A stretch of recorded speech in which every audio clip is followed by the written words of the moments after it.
To the February 4th, 2025 Natchitoches Parish School Board Committee meeting. And if you will take a moment and please silence your cell phones. We have enlisted the help of Mr. Matwire. He will escort you out if he hears your cell phone, and he is ready to go. So if we'll start with a roll call.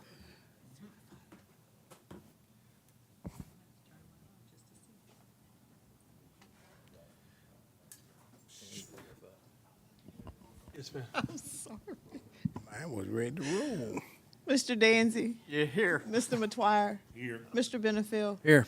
Mr. Harris, Present. Mrs. McGaskey, Here. Ms. Palmer, Ms. Phelps, Here. Ms. Harvey, Here. Mr. Fredu, and Mr. Nicholson. We have a quorum. I was waiting on the speech. I forgot Mr. Benefield doesn't sit there anymore. Oh, I'm sorry. Yeah, no more speech. I'm sorry. But if you want me to, I can do it if we need to. No. Okay. Okay, and also a gentle reminder, if you are here to speak on an item, if you'll please fill out a form at the back of the room. And if you're not, do not worry about it. And Dr. Eloy, if we can start with the superintendent report. Yes, ma'am. As you're aware, there hasn't been a whole lot of time in between our January meeting and February meeting, so not a ton to report. But there's some really good news that I'd like to reiterate to some folk, to everyone. As y'all are probably aware at this point, the nation's report card came out, and what was kind of neat is I've lived almost my entire life in Louisiana, and that's usually not a good day for Louisiana. But for the first time ever, it was really, really good news, and I had some information about it prior to, because, and for some reasons I'll get to in a second. And what they basically said is, yeah, the news tomorrow is really bad, except if you're from Louisiana or Alabama, which again is kind of crazy, because we've all grown up with this idea that we're 49 or 50, and we always were appreciative of Mississippi, although they haven't been playing their part for a while. And so this year really bucked everything, and we have to talk about that and see where we're at in Louisiana, because again, I keep seeing on Facebook, people keep saying stuff about being 49th or 50th. We are no longer 49th and 50th. We are now 32nd, which no one is celebrating being number 32 out of 50. But you got to start somewhere. And moving from 49th and 50th, habitually 49th and 50th, to 32nd is massive. Within that, Louisiana fourth graders led the nation in reading growth, and that's for the second consecutive cycle. The first one being in 22, and then now in 24, because we give the NAEP every 2 years. Fourth graders were top 5 in the nation for math growth. And Louisiana is one of only 2 states where fourth graders exceeded their 2019 pre-COVID scores in reading and in math. And so the other one would be Alabama. Louisiana is one of only 14 states to post gains in 8th grade math. And as we keep saying, because we see this here in Natchitoches, Louisiana students with disabilities and economically disadvantaged students outperform the national average in both achievement and growth. So that's an applause to our people. That's an applause to all Louisiana educators, and that's something that we as Louisianians should. I don't think any of us have ever experienced news of that magnitude while being residents here. So very excited about that. It gets cooler, though, because there is a group out of Harvard and Stanford that contacted me last week. And whenever someone emails me and says they're from Harvard, I'm like, yeah, all right. But I did my research, got with LDOE. They are, in fact, legitimate, and they run a program called the Education Recovery Scorecard. And it is 2 professors, one from Stanford, one from Harvard, and what they do is they look for stories about districts that are doing it differently in terms of outcomes than the rest of the nation. And so they contacted me, and we did a small, as they call it, Reader's Digest case study on Natchitoches, because they were interested in Louisiana for obvious reasons, and then they wanted to see who in Louisiana is doing it even better than that. And so they called us, and they did all that. And what that's supposed to do is they're going to release their findings a week from today. And that information, that case study, will be open to all sorts of media outlets all around the nation. the information isn't actually out there yet, but already I had a Zoom today with a producer from NPR, National Public Radio, and I can't remember the name of the show, but it's their big 2-hour show that's kind of the big deal. Poor planning on my part. But they have not solidified this, but they are thinking about coming out to Natchitoches and highlighting us and doing a radio story for National Public Radio specifically about how we have bucked the trend. So, very happy that Louisiana's doing this, and under Dr. Cade Brumley's leadership, things are moving, but it's also cool that Natchitoches is getting some love on this as well. And so I'll keep y'all updated. Hopefully we'll know something by next week about if we're going to be highlighted or not, but just to be in that conversation is pretty neat. Some other awesome news today, officially today, I think we already shared that we were in the running, but officially today, Provençal was named one of the 5 national finalists. It was all due to Mr. Danzy, of course. One of the 5 national finalists for the most prestigious award through NIT, and that is the Founders Award. Interestingly enough, Mrs. Curtis, I think I've told y'all before, this is her second time being in the running. They received, we haven't got the check yet, but we sent them our W-9 today, so we get the check for Provençal. But the school received $10,000 prize, and they are in the running for a further $50,000 prize. And that's just kudos to the staff, the faculty, the students, the admin. It's awesome. Yeah. And that was because they moved to Cloutierville School. Mr. Matoire's been waiting to say that for That's the reason that's Cloutierville. 7. That joke has been 7 years in the Good point, works. Mr. Matoire. Good point. Quick question about that. What is that money earmarked for something? Do they have to spend it on? So certain I have not read the guidelines. There are some. It's similar to kind of like a grant. Right. So there are some designations and things they can and can't do, but I can get y'all that information by Tuesday. But the main thing is it goes to Provençal. Right. We can't, I wasn't trying to take it, I promise. Yes, ma'am. No, I know. We're trying to take our money. I know. Here you go. Go ahead, Mel. So great news for them. Shifting gears a little bit, there's some things in the news recently. We know we have a new federal or presidential administration, and so anytime you have that happen, you're going to have some things that impact the local level. I do want to inform you, we were a little worried last week when the grant system was kind of, we didn't know where it was. Our grants currently, we don't feel like they're going to be impacted. There will probably be more news coming out, but we know that the big ones, whether it's Title I or the TSL grant, the Strong grant, those are safe as of now, and we do believe we'll have more information about that stuff for that type of stuff forthcoming. But we don't have a whole lot more information than the general public does right now. But the big thing was that TSL grant still in place. And we're going to have to update y'all on some of this stuff probably monthly, because if you read the news, the most recent thing is the consideration of the dissolution of the Department of Education, which of course is going to have some sort of impact on us at the state or local level. The other issue that the new administration has taken up is obviously immigration. You might say, well, how does that impact schools? It usually hasn't, but the working guidance for immigration, customs enforcement, has always been that they have the right to, but they have never really messed with what they call soft sites, churches, and schools.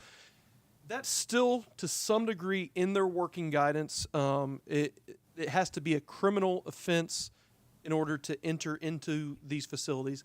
But there's a little bit of mixed language, because at the same time, people who are not here, who are not documented, are considered participating in a crime. So we're not sure exactly how that's going to look.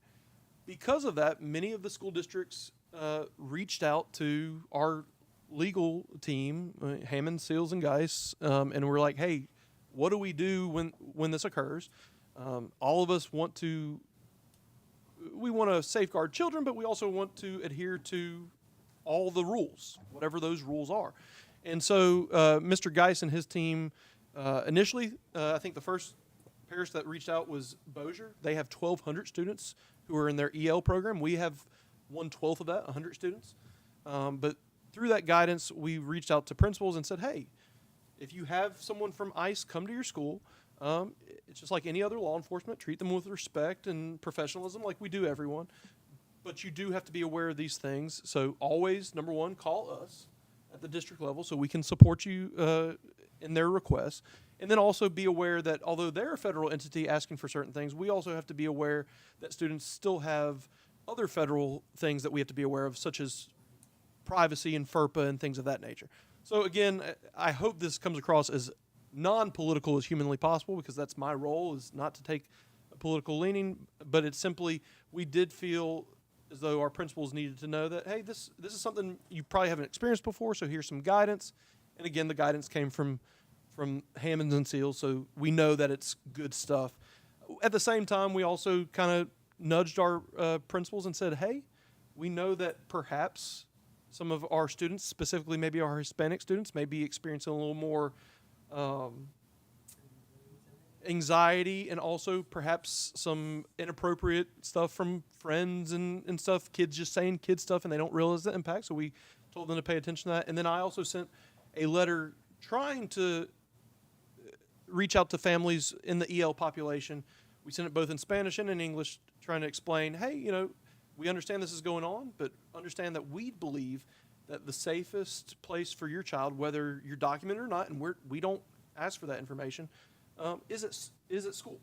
And trying to make them understand that when your child's at our school, it's not about their immigration status, it's about us providing for all kids in the same exact way. And that is not a political statement. I'll say that again. It's not a political statement. So that's my update for this month. So when they register, we would not have any, because of the confidentiality situation, we don't have any right to ask what their status is. You just enroll them because they live in the U.S. And so if these officers come with documentation that says that they are here illegally, we really can't do anything but follow the rules and regulations and let them take the child. Huh? Well, and typically, and that's actually some very good questions, because they're not gonna take the children, because we actually have guidelines that even predate this. I think there was some legislation about departments coming in, and because we get in a real weird situation where, the police come in and say, hey, I want this kid. Well, obviously, we want to cooperate with police, but we don't want to be on the hook for giving a child over to an agency that's not supposed to, or someone.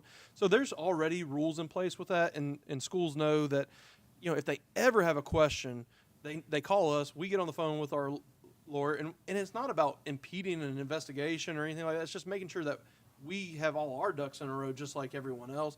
And just like us, we can make mistakes. A law enforcement officer could make a mistake too. We don't want anyone's mistake to get us in a point where we're facing a lawsuit because we allowed someone mistakenly to do something that they weren't supposed to do. But more often than not, what it's going to be is they're going to come because of an adult in the situation. So they're not, we believe it's going to be adult situations where they're trying to get in contact with a family, and we still have the need to always inform families when their child is being pulled out by some other entity. So I have a question. So if ICE shows up at a school and wants to take a child because they have taken the parent, are we collaborating with DCFS? So And like what papers are they presenting to say, like, what if the child is a legal immigrant? Mm-hmm. So the school have to let the child go? There's two pieces of documentation that Immigration, Customs, and Enforcement typically ask for, and I apologize, I can get those for you, but I can't remember them off the top of my head exactly what they are. What they'll bring with them. And basically what our guidance says is, if they bring first off it says, call district gets on phone with lawyer to make sure we're doing all the things we're supposed to. But the other thing is, it kind of is a flow chart. If it asks for this thing, we do this. If they don't present this thing, then it's a flow chart that goes the other direction. It's very step by step. And one of the first things you always do is you ask for credentials. Obviously here, when we have an SRO or anyone from Sheriff's Department, we're such a small town, we typically know who these folks are and all that. With a federal agency, we're immediately going to ask for credentials because typically they're not from Natchitoches and things. So we're going to confirm all that. But what I can do is I can put on board docs for the next board meeting. I didn't here because I didn't know we'd get this deep into it, but I can put the actual guidance, or I'll send it to y'all because it is attorney-client privilege, which y'all are a client, so I don't want to put it out publicly. But I'll send that to y'all, and if you have any specific questions about exactly what needs to happen, you can email me between now and then, and I can get. Well, I think the parents, the community will want to know, like, what would happen if ICE shows up at these schools and say, I want to take Jose? Like, they would want to know, what are the schools going to do? So I will tell you this: schools are going to comply with the law, but that's why we have to be so aware. Because this is not something where What law? He sent us the information. Yes, ma'am. The law at that point would be, and that's why we'd have our lawyers on the phone, because sometimes it's up to interpretation, and so we would want to make sure that what we're being told is accurate. And there's no reason to believe. I'm sure these individuals who work in law enforcement with ICE, they're not trying to go over what their purpose is, but it's. And I don't think we need to put out what they telling us that we need to do, because if you put that out, then everybody in the public is gonna know. Well, then they can come with that information to get that child. So if but our whatever our public lawyer needs to is saying know. is confidential, I don't think the parents need to know that. You don't think the parents should No, know? the parents shouldn't know that. If it's confidential, that this is what the system's supposed to do. No. Like, No, the parent, parents because should know. for instance, just What like- if their child is exposed to this I type of would think that situation? those particular parents need to know what their Well, you rights are. can call them because- once it go on, but like Dr. Eloy say, send it, and y'all saying letting the parents know. Well, the parents should know until it actually happened, because if you let the whole public, well, you don't have a safeguard. But That we're would be here just, to hold up, let let me the say, parents and that the would be just like community what know each bank the got a certain thing they process. have to do to, if it's a bank robbery, they don't tell everybody, well, you got to do this, do that. If it's two a different bank That's robbery. a different situation. No, it's not. It's not even You like letting them that. know what's going on. I mean, Board members, I, did everyone have a chance to review the email that Dr. Eloy sent? We read it. I and just still want there's some the clarification. parents Right. and the community to be aware of the law. If it's a law, that's not public. No. I appreciate everyone being proactive about it, and we received the email last week, and at the top of the email, it does say attorney-client information. So I think we're at the beginning stages of everything as it's unfolding. So if we could just be patient and, I will, when I say attorney and client privilege, I think they don't want us to put that document out there, but no, I don't disagree that all parents need to know what could or could not potentially happen. And so with that in mind, I can definitely reach out to Mr. Geis and say, hey, what can we make out of this that's public? Because I also don't want to infringe. When they put that attorney-client privilege, I try to respect that as well. But no, I think Right. we can navigate this. Just want to say Yes, one. sir. Mr. Harris, go Folks ahead. On a nationwide basis. Mr. Harris, go I ahead. just want to say one thing, because we've never been here before. You said one thing, soft talk. Soft talk is like the church and the schools. I think they're working through these things, because most of the times, people who are doing illegal stuff and just a menace, not going to show up at church doing it, and most of them ain't showing up at schools doing it. And I think anytime you have a transition in presidential elections, you're going to have some of this that's a little murky, Right. and we're going to work through it.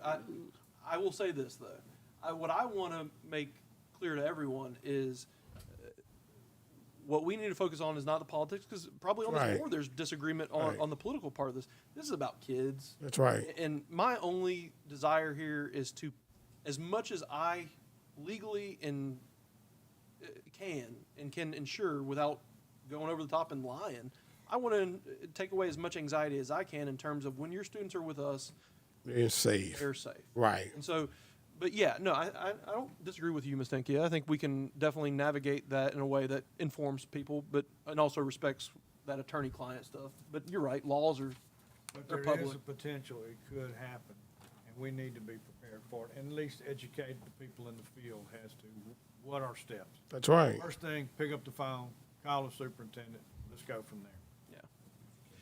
And as a side note, not to belabor this point, but I do think we will see this happen in larger municipalities long before, if it ever does, impacts Natchitoches. So I think there will be, quote unquote, an early warning system to know, like, hey, it happened in Shreveport and Alexandria. It can happen here. Yes, ma'am. So, but as of right now, I think there's just a lot of unknowns, and that's what maybe has some people with A some lot of anxiety. counseling is going on too, because we, like with our churches and things, we've got counsel talking to us, telling us what we may have to do. You know, but at the end of the day, it's about the safety of these children too. It's about legalities. Yeah, You know. good conversation. Okay, great. So that email that was sent out on January 31st, it did go to the principals too, and the guidance is very clear as to where we are right now. So if everyone will take a few moments and read that when you can, it is very interesting and informative. So if no other questions for Dr. Eloy in his report? Thank you for your report, Dr. Eloy.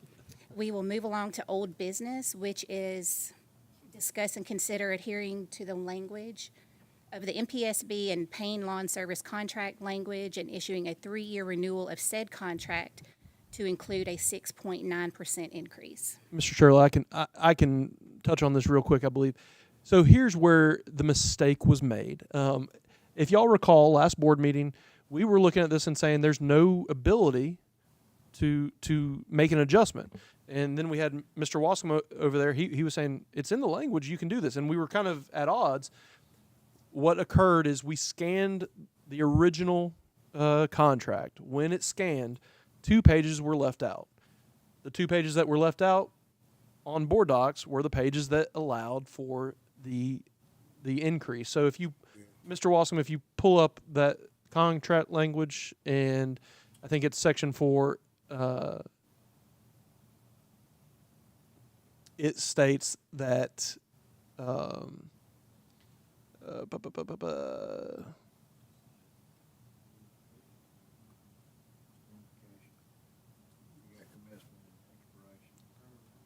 no, it goes back up on 4 or 5. Help him out there, Mr. Shirley. Okay, 5. It says when it commences, but then it says terminated under section 6. If Payne's Lawn Service wishes to negotiate a different price for the service to be rendered under this contract for the renewal period, it must notify the NPSB prior to the 30 days of renewal, which they did have those conversations with Mr. Shirley. So we very much feel that we now have the contract show that it can be done, and we don't have the concerns we previously had. So. And so just to be clear, the scan that we would have received last month is the one that had the missing document, Missing documents. not altogether from 2 years ago or 3 years ago. Correct. Okay. 2022. What's the 6.9 increase? What's that price? Or that number? Oh Oop. no. Virginia? I think that's just somebody put the wrong. The overall increase of the 6.9 is roughly $1,500 a month. $1,500 a month. Yeah. Thank you. So Any other what's that? 22,000 a year, or Okay. 18,000 a year. 18,000 a year. Remember. Okay. Any more questions or discussion? You're talking about the expiration date is 2031. It's a 3-year contract. Yeah, it was 3. So addition to 3 years, because he already had the contract 3 years, so we're gonna renew it for 3 more years. So it wouldn't think be that 31, because it'd be just I think that's just a typo. Yeah. 6 years, and then we have to renew. So when we do, if the board votes to renew, we'll obviously clean that up We'll and have make to sure clean it that up. that typo does not remain. Because both Paynes and ourselves have the same understanding, and we'll get that clarified. The current amount is $21,532.50 a month.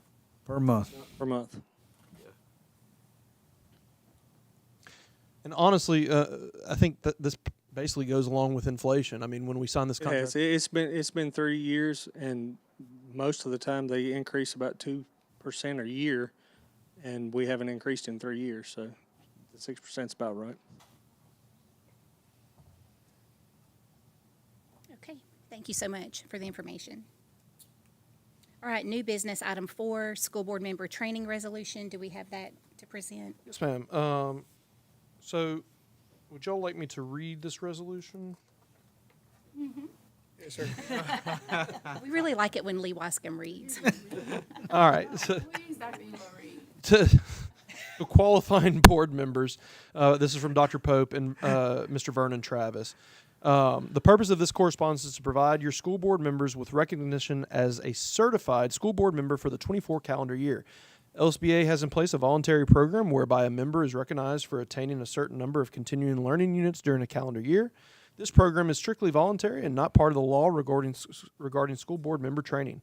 Any school board member that voluntarily earns 20 or more approved training hours during a calendar year is recognized for their efforts as a certified board member at the LSBA Annual State Convention. Enclosed, you will find the appropriate certificates placed in certificate holder acknowledging your school board member's designation as a certified school board member based on the training hours on file with LSBA. This includes training hours from LSBA professional development and training attended at local and national levels. January is School Board Member Recognition Month, making this the ideal time to recognize our school board members who have earned the distinction of certified school board member.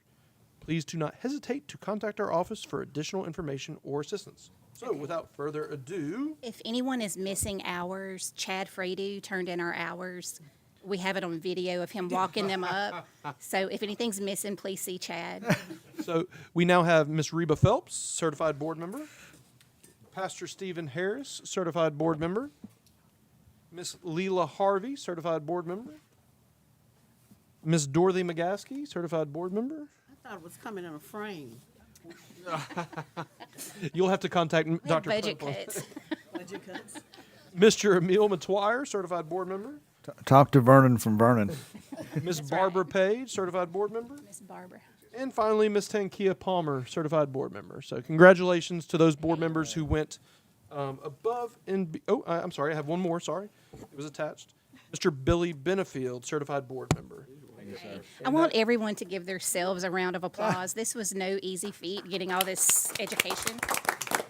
And I know after the meeting, everyone will be ready to go, but if you'll wait for a moment, you know I need a photo of all the certified board members. So thank you for that. And we will be voting on the resolution next week. So I'm assuming all of you will approve it at that time. I think voting to receive. Yes, ma'am. Okay, good deal. All right, informational reports. We are going to start with Mr. Lee Wascom and the sales tax report.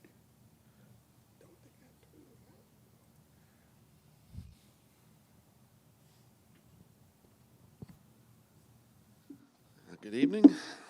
Evening. Okay, the sales taxes received at the end of January, which we're reporting the month of December sales, were down 2.1%, 2.12%, but for the year, only down 0.15%. So essentially, we're still flat growth. Okay, still right at just stable.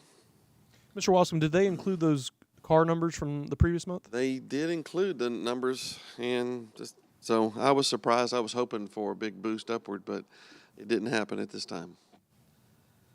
Yeah, Mr. Wascom, you remember where we were in the summer. We made up quite a bit of ground. Yeah, we were. You can see it see it in the second to last column. We were 5%. Yeah, we're significantly down. So I'm glad to see that it's still stable growth considering the economy. But I think hopefully things are turning around. Okay, thank you for that information. Okay. And the monthly budget report, Mr. Wascom. Okay, pulling that up. I've made a few changes here. It's the same report you're used to, and this is general fund. This third column is the actual year-to-date as of the end of December, compared to the actual year-to-date end of December, the same time last year. What I decided to do was highlight in yellow the surplus at this point in time in comparison to where we were the same time last year. You'll notice that our revenue is slightly down. That's probably due to MFP. But our surplus is up a bit. So I'm actually quite happy with this right now. Child nutrition, similarly, last year was only showing a $68,000 surplus and is $155,000 surplus at this time, even though you can see her revenue is down almost $100,000. So there's a good bit of efficiency going on here as well. Title I, just kind of showing you here how the money is being spent. And also ESSER 3 formula funds. This is the end of this. This is oops, I got it all. This is the end of this. The money. Well, wait a minute. That's not true. We got one little bit of extra money to be added to this. Yeah, roughly $400,000, and that'll show up in next month's report. That money was received at the first couple of days of January, and that's why it's not showing up here. And I'm sorry to hijack this real quick, but I do want to make a connection that I failed to do earlier. One of the neat things about that nation's report card, everyone received that ESSER money. And the idea with the ESSER money, and it's what's being talked about politically right now, is we gave everyone tens of millions of dollars and they didn't show improvement. I always told everyone that there was going to be two types of districts post ESSER: the ones who people thought effectively used their dollars, and then everybody else. Right. I believe you can honestly, especially with the attention we're getting and the NAEP scores and all those things, you can look at this and say that our ESSER money was used to impact student achievement. And so I know we're talking about dollars and cents here, which is important, and we know the hard work that Ms. Rachel and her team and Mr. Wascom and his team to spend all the money, but it was impactful. So that's the key takeaway for me there. Okay. Truly. Anybody, any other questions? Okay, thank you all very much. Thank you so much. All right, the last informational report for tonight will be Ms. Page, the personnel report. Everyone will see the attachment there. And if you have any questions for Ms. Page, she is here. She looks eager to answer. It was pretty short and sweet, not a whole lot of movement.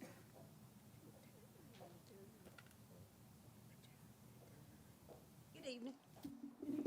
I would just like to say, do you have questions about? Any questions for Ms. Page? It doesn't look like it, Ms. Page. Okay, so I would like to say two things to remember during the month of February: to use every opportunity you have to be loving. And I'd also like to invite you all to our Zumba class. It will be Monday in the PD room over in the new technology building. Feel free to come if you'd like to come. RSVP, and we hope to see you there. Thank you for that reminder. I saw that in the newsletter, and I thought that would be fun. Emil, you want to go? I don't think so. You don't think so? Okay. All right, I think I'm going to go if anybody wants to tag along with me. I will be your partner. Mr. Cozad built a track in there? Mr. Cozad built a track in there? That is an excellent idea, and whoever came up with that is very good interpersonal relationship. That's Ms. Page, and and we don't know how many people are going to sign up, but it's a measure to try to address to some degree staff wellness. Just, first step, yeah. Yeah, and I'm hoping whatever happens in Zumba class stays in Zumba class. I'm not the greatest at dancing there. Okay, Ms. Palmer, if you're ready for your report, item 7. Seven's Finance, A78, acceptance of annual audit report 2023-2024, February 11th. Yes, ma'am. And so Ms. Hawkins will be here next week to introduce the audit and go over that with y'all. Okay. That concludes finance. Okay. Mr. Danzy, the executive report. Item 9A, discuss NJH facility concerns. Dr. Eloy. Yes, sir. Thank you. You have with you, board members, a packet that also goes in line with the presentation that Mr. Wascom is going to show. I'm going to give you a little bit of a narrative and context, and then I have asked Ms. Jennifer Martin to lead a proposal after that. I also have with me every director, and I also have with me principals from all the schools that could be potentially impacted by what we're going to discuss tonight. Board members, I really want to encourage you to ask questions of directors who are here, myself, of Ms. Martin, and us to really have a robust conversation about this. Excuse me, do you want us to hold our questions until the end? Thank you, yes. I would ask that you hold your questions to the end because we do have a somewhat lengthy presentation. So, Mr. Watson, if you can go to the first slide. This summer, Mr. Shirley came to me, him and his staff, and y'all know Mr. Shirley. He's not one known for melodrama or exaggeration, and he pulled me aside and he said, I have grave concerns about NJH at the time. And for him to say those words, I immediately kind of really stressed out. And the initial reason is because his team pulled a lot of ceiling tiles out that were extremely discolored, to a point where they were worried about possible microbial growth at the school. So immediately we jumped into action. We got a rush expert to come and do an air study on the building.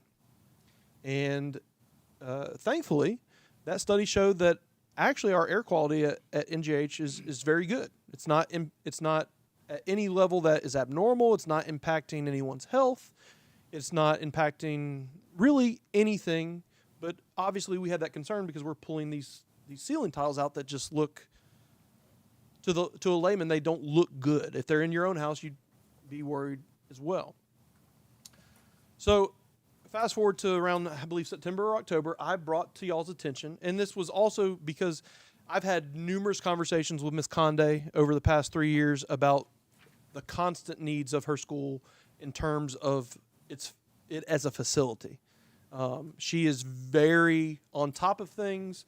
And at times is possibly, I'm not going to say possibly, at times is probably frustrated with the reality of the building that she occupies. And Ms. Conde's in the audience, so if you want to correct anything I say at any point, feel free to come up here and you can add context. So I came to y'all and I basically told y'all this, which is in the long term, as a staff, we don't feel as though we can sustain the building in the long term. What does that mean? What it means is both financially, aesthetically, comfort level, logistically, all the things, there are major hurdles that NJH faces. And some of them other schools face too. The difference being NJH usually has all of those things, and they have them to the extreme. Almost every school in the parish, unfortunately, at times has leaks. I would guarantee you that most of these classrooms don't look like they do at NJH when it rains, especially during a heavy rain. NJH has just all of these issues. So, for lack of a better way of putting it, kind of a perfect storm. So to give you some context, NJH is our facility in most need of refurbishment. It was reoccupied years ago. It had been, some parts of the building had been vacant for a little while, and then we went back into it. And the board at that time, which some of you may have been a part of, invested around $5 million to get it back up to speed at that point. At the same time, a disproportionate amount of money in the ensuing years from BRE was utilized on NJH. And so in the past decade, around $10 million has gone into the facility to address the needs. Now, I want to start off by saying Ms. Conde and her staff have done wonders in terms of making it aesthetically a more pleasing and inviting place. I would never disrespect her and her staff in any way to lay this blame on them or to say that they haven't done everything possible to make it as best as it can. I would say the same thing for the the maintenance department. They've addressed things, and there's a lot of stuff that is better. I think of the doors, the outside doors, which have all been replaced. Those are significantly better in terms of safety and all those things. It is better than it was. But when I tell you $10 million has been spent on a building in a relatively compact time period, you would probably, as someone who's not into construction, I've built a few houses personally, but I don't know much about it. You would think you would see more. You would think you would see a greater impact for that $10 million. And unfortunately, you still see a ton of issues even after that huge amount of money's been spent. And so, and ironically enough, a lot of what that $10 million went to, plumbing and leaks and all the things that we're going to talk about tonight, are the same things we're still having problems with. And some of that's due to the age, and some of it's due to what's going on in that last paragraph or the second paragraph. We fix leaks, and I'm assuming there's probably some people out there who say, they've never fixed this leak. Well, what really happened is Ms. Conde called us, we went and fixed the leak, everything's fine, and then another rain hits, and then where we had one leak, we now have 2, 3 other leaks. And so it looks like nothing's been done when in reality a ton of man hours and a ton of money and a ton of effort have been into trying to patch something that, because of the roof and the quality of it, you can't fix with a patched job. And so what is our biggest issue? Our biggest issue is water intrusion. And if anyone has lived in Louisiana long enough, you know that water intrusion is an issue for any of our buildings. Because we are a moist, humid climate, et cetera. We get a lot of rain, hurricanes, et cetera. But it's especially bad when you have a large facility, an older facility, and a facility that houses our kids. So what happens with water intrusion, and I'm not saying all this is NJH, this is just in general. Water intrusion, it bubbles the paint, it messes with the drywall, it can cause sour smells, it can ruin materials. We've had curriculum that was in a closet, and the wrong leak happened at the wrong time, and curriculum's ruined. It can ruin the technology. And the worst, most concerning thing is it can lead to microbial growth that can impact the health of our students. I'm very happy to say that that is not the case today. But when we did the air study, one of the things the gentleman told us is, he said, your air's good. He said, but you're going to continue to have this stuff occur until you fix the water intrusion problem. And as I think I've reiterated enough, our means of addressing the leaks is not solving that problem. Mr. Wascom? At the same time, AC and heating units. Not only are some of them just old and not working as well as they should, we also have some that are working well, but they're obsolete. And that obsolescence means that whenever they do need to be fixed, some of them, there's no parts for that type of HVAC anymore. So instead of replacing a part, we have to replace the entire thing, and it's becoming increasingly more and more expensive. This, I think 3 weeks ago, Ms. Conde called me, and they had a heating issue, or I'm sorry, Mr. Shirley called me, because Ms. Conde was actually with us at the district. They had a heating issue. And I called Ryan, and Ryan said, I'm on it, but I'm at Magnet right now, fixing some of the same stuff. The issue at Magnet was fixed very quickly. That same or similar issue at NJH, it took 8 hours to reset all the systems to get them to work. During that 8 hours, temperatures are dropping in the building. In fact, we got some flack on Facebook that we should have let school out earlier because it had reached a certain temperature. So you have these times where staff and students are not, it's not even about being comfortable. Comfortable, I think, is something extra. We're talking about just being in a situation where you can function without sweating or shivering or just what we normally expect in a building. And and I'm sorry, and then it went out the next day and we had to cancel school that day. At the same time, another thing that we are dealing with at the school is pest intrusion. Old building, cracks, small gaps, things of that nature, pests can get in. We currently do not have a bat problem at NJH. We have had several bat infestations over the years, and we call the folks out, the experts, I guess batologists, whatever they are, and they come in and they fix the problem. And what they typically tell us, with a building this size and a building with these predicaments, they're going to come back at some point, and we'll seal it up again, get rid of them again, and it's a very expensive process. Recently, I also met with the Orkin man, and he told us that not only do we have the bat infestation, but he said your building is going to continue to have infestations of nesting wasps because, again, those same things, the way the building's built.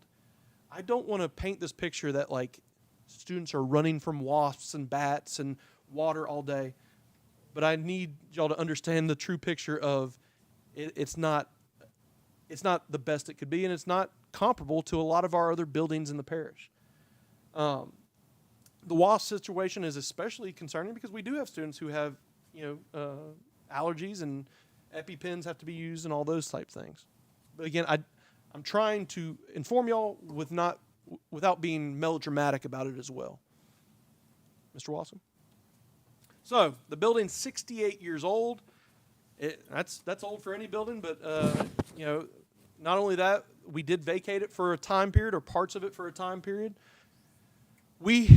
I want to be clear with you. We reached out to, this is not a Mr. Wascom thing or a Mr. Shirley thing or Grant Eloy thing. We reached out to the experts and we said, based on construction costs and your knowledge, intimate knowledge of our building, Mr. Perry Watson, who does all of our architecture and engineering plans, we said, what would it take to get the building where it needs to be today? And I initially told Lee, I said I bet like $8 to $10 million. I think I even shared that with some principals. Mr. Watson said on a conservative estimate, $16.4 million. He believes, based on the square footage, around $175 a square foot to get it where it needs to be. So you got $16.4 million on one hand. The other option, which is possible, it's something that we can do legally, is put something out to bond. We politically, and I'm speaking as a staff, and just our personal opinion in terms of knowing Natchitoches and the political atmosphere and the economic atmosphere, we don't think a bond to build a new building is something that the taxpayers would go for. And if you do that, you're talking about probably more of a $40 to $50 million situation for a new build. So where we're at is we have a $16.4 to $50 million problem that we feel like we have to address in a creative way while not spending $16.4 to $40 million. And we do believe that there is a timeline on this. We know that this discussion of NJH and its facility is not going to get better. The leaks aren't going to quietly just go away one day. The bats are not going to just not stop coming to us. All those things are still going to exist. And so, to some degree, some of this is an inevitability. The question really becomes when rather than if. And so it is the opinion of the district staff that at some point we will have to vacate this building. Now, I want to stop there for a second and say I've talked about buildings and money and politics and all that mess. But what this really is about, throw all that mess out. It's closing your eyes and thinking back to being a 12-year-old or a 13-year-old in a building. And you know that your friends who go to Provençal and are in a nicer building. You know your friends who go to Magnet and are in a nicer building. You know your friends really almost everywhere. You've been in nicer buildings. You know that on some days you're going to be hot in class. On some days you're going to be cold in class. On some days you're going to get rained on. You're going to see trash cans and buckets in your daggum classroom while your teacher's trying to talk to you about the American Revolution. How do we expect our students there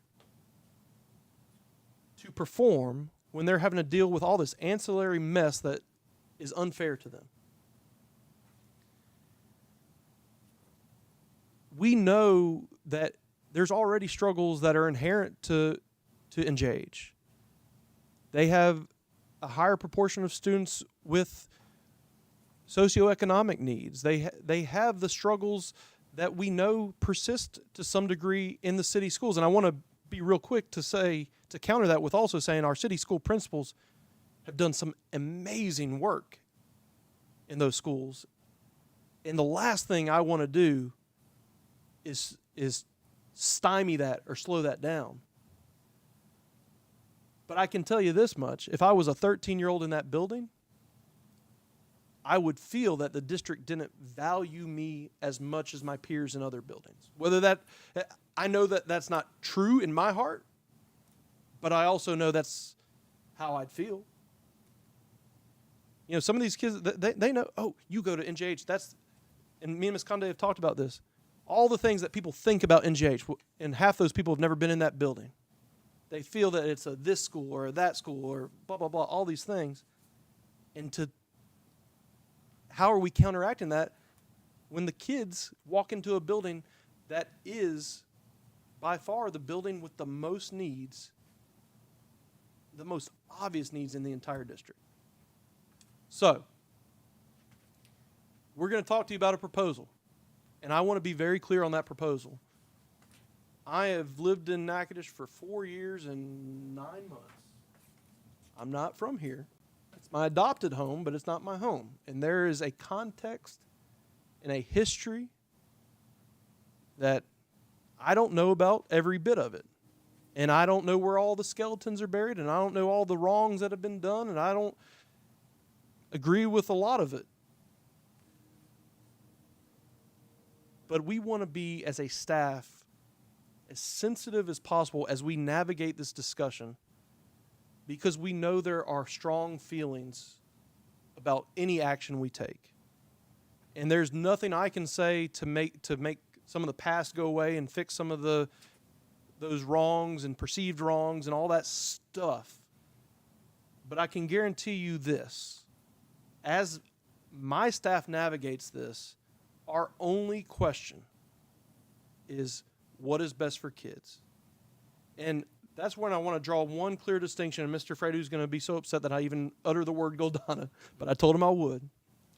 Last year we had a conversation about Goldana, and y'all know that I believed that we needed to close down Goldana because of the size of it in the budget. That was an economic discussion that I led, and I will own it forever. This conversation did not start out of Mr. Wascom's office. Not that that's a bad office, but it didn't start from the money office. This conversation didn't start from any place except recognizing that these students at NJH need and deserve better. And at this point, what I'd like to do is now turn it over to Jennifer Martin with a caveat as she comes to the podium. Ms. Martin has no dog in this hunt. She was assigned this task by myself. And so I would ask that everyone realize that she has gone through several iterations of this. She was tasked with this, but I would hate for anyone to conflate her personal feelings or anything personal with this plan. If anyone wants to be mad, they need to direct that at Dr. Eloy and not her. So with that being said, Ms. Martin. Hello, everyone. Good to see you all. I'm representing the Teaching and Learning Department this evening. As ideas to solve the NJH facility issue were brought forth, it was our department's job. We were tasked with vetting those ideas.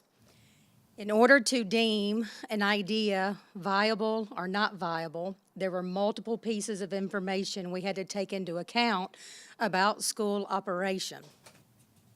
So the two main pieces that were considered is the number of students who would attend a specific campus and the number of classrooms needed to support that number of students using, very important, the current number of faculty and staff to support those students.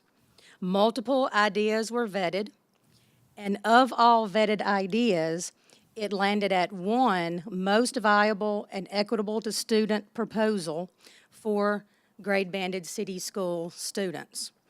I want to go through that proposal with you now. I know you have a copy of it so that you can follow as I present the information. The information will also be on the screen.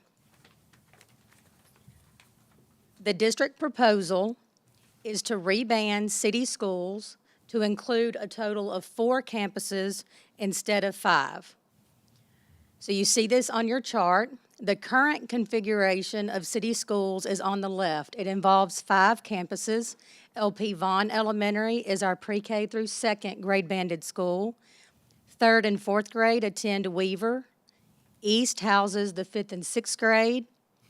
NJH is our 7th and 8th grade campus.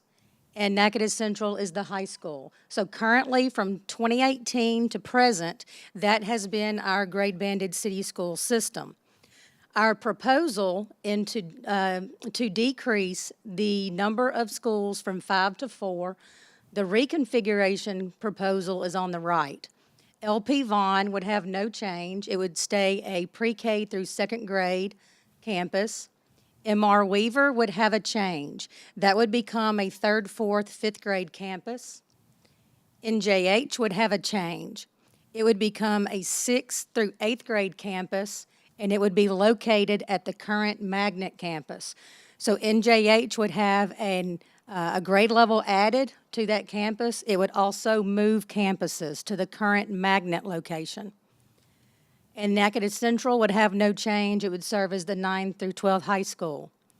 The other change in this proposal from the current configuration is that the East Natchitoches Elementary campus would still be used, but it would transition to house the Natchitoches Magnet School instead of serving as a 5th and 6th grade center.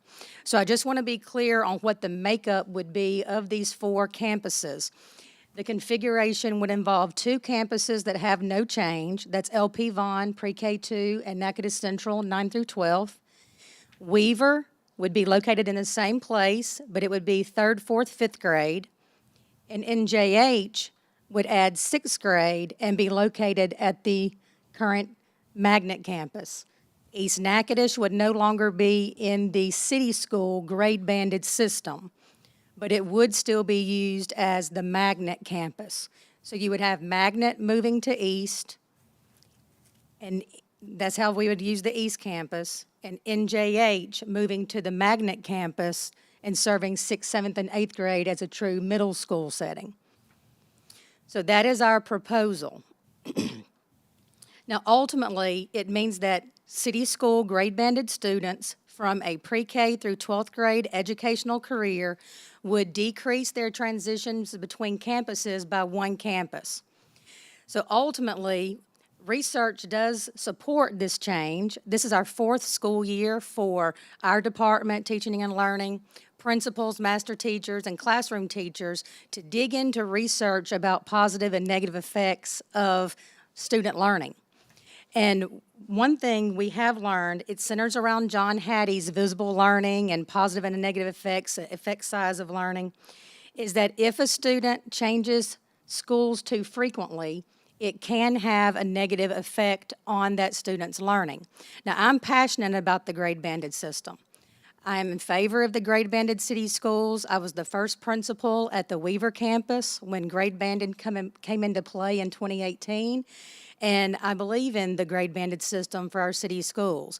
But I know at this point from the research that decreasing the number of times students transition to a different campus will be a positive effect while we also keep the grade-banded system. So I wanted to let you know about that research. In order to be transparent with you, because that is really my goal tonight about what this proposal means, there is a map of these campuses in your packet, and I want to take you through that information at this time. So there is not a map of LP Vaughn because it has no change. The first map you see is the Weaver campus. It's at the same location, but it would be a 3rd, 4th, and 5th grade school. As you see on the map, there is a dedicated wing to each grade level, 3rd grade, 4th grade, and 5th grade. There's a special education classroom near each grade level's classrooms, and also a dedicated area for sped services. Now, corresponding to that map is your Weaver chart of information that's next in your packet. And this explains some logistics of that campus. Right now, as a 3rd and 4th grade campus, you have about 322 students. With the addition of 5th grade, it would increase to about 500 students. The class size range for historically from 2018 to present, your class size is from 17 to 22 students per core class. There are 20 core teachers and elective teachers and 6 sped personnel, along with a reading interventionist and an ISS teacher. With the addition of 5th grade, it would add 8 5th grade core teachers, and we would determine, if this proposal was implemented, we would determine how many elective and sped personnel would move to that campus. There are 35 classrooms available at Weaver, and that is enough classrooms to support all instructional needs for 3rd, 4th, and 5th grade on that campus. And I've spelled out in that same box how those 35 classrooms would be used, in addition to the computer lab, library, and gym. There are 2 administrators currently at Weaver, but that would most likely need to increase with the increase of the students. There are 2 master teachers, and that may or may not increase. We would determine that at a later date if this was moved forward with. The elective programs would have no change. The cafeteria capacity is 140, and that would work like any other master schedule with different lunch shifts. So basically, a first plan, and that would be to create a 3rd, a 4th, and a 5th grade lunch shift. So that is the Weaver campus. Next is our NJH campus. On this map, you see that there's a dedicated wing for each grade level, 6th grade wing, 7th grade wing, and an 8th grade wing. So each age of student has their own area of the campus. At this, the same as Weaver, there are special education rooms planned near each grade level, and the sped services and electives has its own wing. On the NJH chart, and again, remember that this would be on the current magnet campus. So the map for NJH is the current magnet layout. On your NJH chart, right now as a 7th and 8th grade school, there are 312 students. We would add about 175 students with the addition of 6th grade, making it house around 485 to 500 students, give or take, each year's enrollment. The class size range is from 16 to 23, and that's not expected to change. We would add 8 6th grade teachers to the faculty, and we would determine how many elective teachers or sped teachers need to be added to that as well. So right now there's 16 core teachers, and you can see how many elective and sped, and we would add 8, and then determine the elective and special education. On the current magnet campus that would house NJH, there are 38 classrooms. 38 classrooms are enough for all instructional needs of this number of students using the current number of teachers. So you see that count out in that box of how those 38 rooms would be used. There are 3 administrators at NJH. We would determine either to keep 3 or to increase that based on the addition of 6th grade. There are 2 positions for master teacher, and that would be determined as well. And if that would stay the same or increase. The elective programs would have no change, and the cafeteria has enough capacity on each grade level lunch shift to serve those students. Next is the Natchitoches Magnet Campus. This would remain a pre-K through 8 school. So there would be no change to the grade levels that it serves. It would stay pre-K through 8. It would be located on the current East Campus.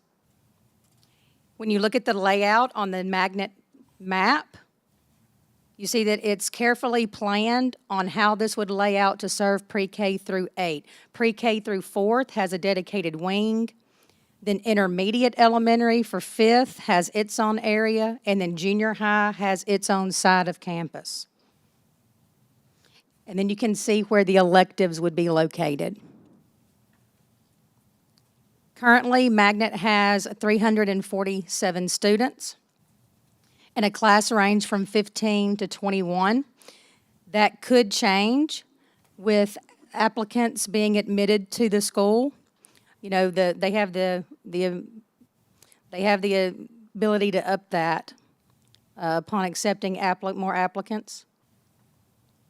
There's currently 20 core teachers, 4 electives, and 1 librarian. That would stay the same. On the current East Campus that would house Natchitoches Magnet, there are 24 classrooms, and that is enough to serve all instructional needs for that number of students and classes. The makeup of those classes is listed for you. The number of administrators and master teachers would stay the same, and there would be no change to electives. So Natchitoches Magnet has the least changes. It is basically just a location change.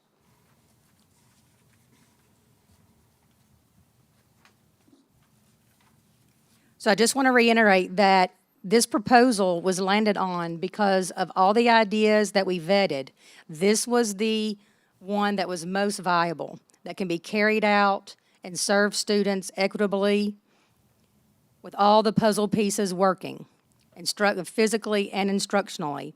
So that is how we landed on this proposal. Now that I've explained what the proposal looks like and what each campus would be made up of, and I didn't forget Natchitoches Central, but there's no change to Natchitoches Central.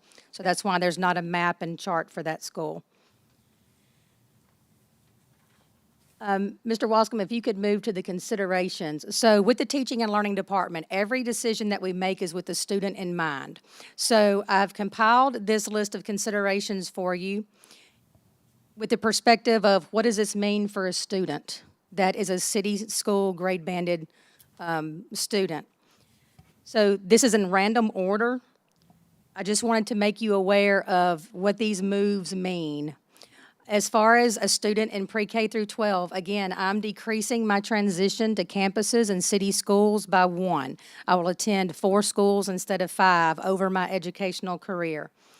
In class size and curricula used, there will be no change. I'm not going to change the curriculum being used in classrooms just because I'm now located at NJH on the Magnet campus or anything like that. All of that's staying the same.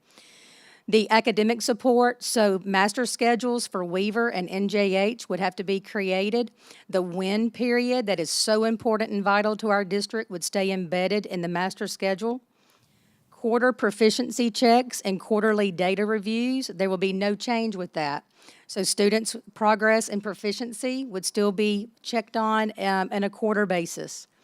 Elective courses and programs will have no change. That will stay the same as well. But we do know that with the additional number of teachers and students at Weaver and NJH, there is perhaps the opportunity to expand the programs or electives offered just because there's more professionals there. And so we could expand clubs, orgs, and electives if we see where we can do that. Next, Mr. Wascom. With an increased time at NJH and Weaver, it would give students an extra year to excel in social, emotional, and behavioral skills with a consistent PBIS and discipline plan. Your current administrators, teachers, and master teachers keep their positions, and placement of those positions would depend on the needs at each campus. Cluster time, that we are in our year 4 of cluster meetings to support teacher needs for students, would stay the same, along with our instructional leadership teams, that would stay the same. Every November, as you know, LDOE releases our SPS scores. So what this proposal would do at Weaver and NJH is offer an additional grade level to be calculated in their proficiency and their growth score for the school SPS. And then as far as funding, there's no negative impact to funding. I just wanted you to know those considerations as you discuss this and ponder this proposal. Not listed, but worthy to note, is that is also our recommendation that if you decide to implement this proposal for city schools, our recommendation is to keep the same school names, school mascots, school colors, all those things, so that branding of these schools stay the same and consistent from 2018 to present. So I wanted to tell you that also. These are just the considerations that, were most important in our minds, that keep our work consistent for everything we've done the last 4 years with NIET, master teachers, school improvement, student learning, all those. But I did tell you that I wanted to be very transparent with you about what this move means in its entirety. So the last part that I want to review with you are the challenges that this proposal, these are the challenges that we would face.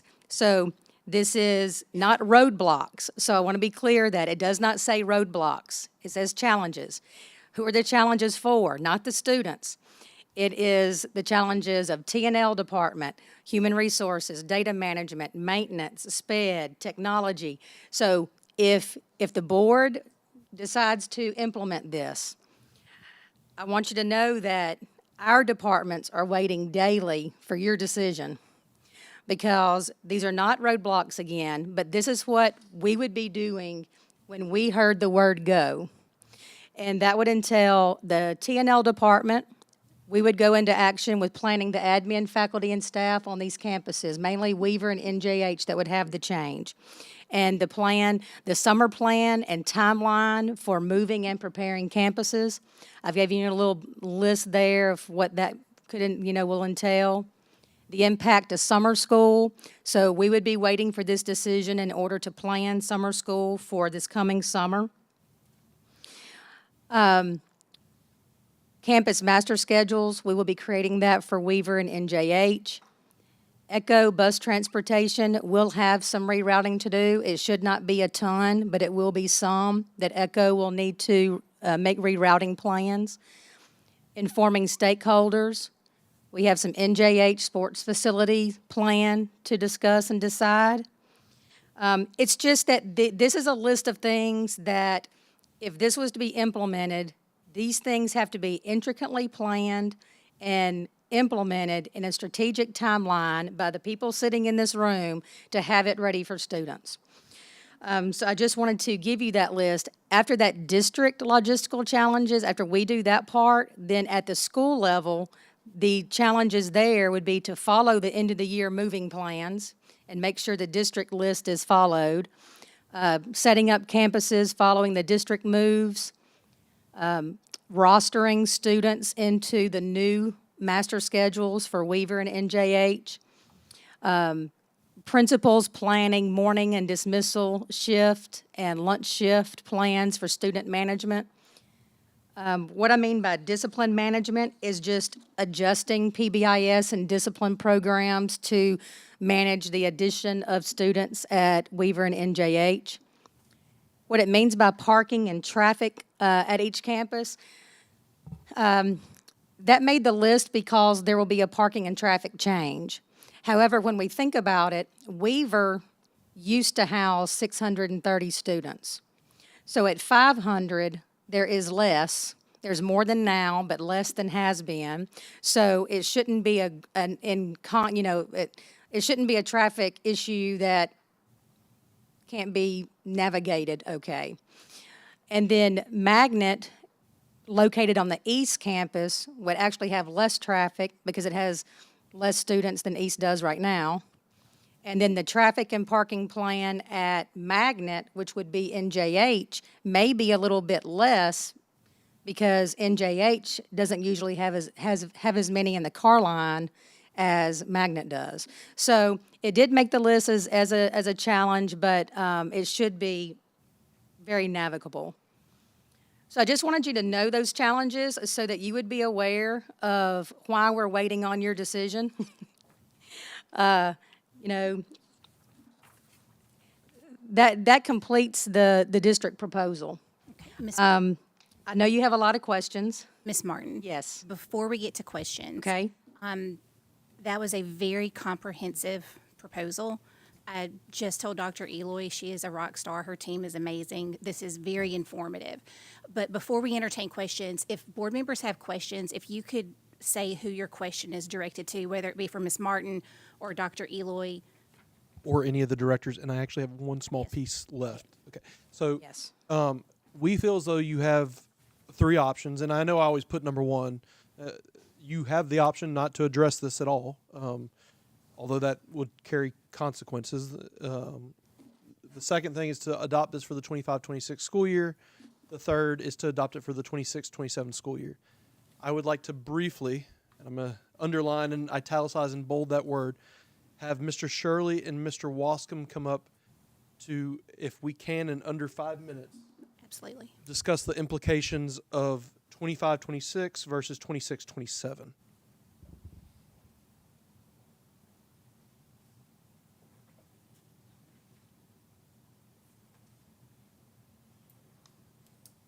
Guys, I've actually had a lot of time to spend on this. We have looked into it financially and logistically.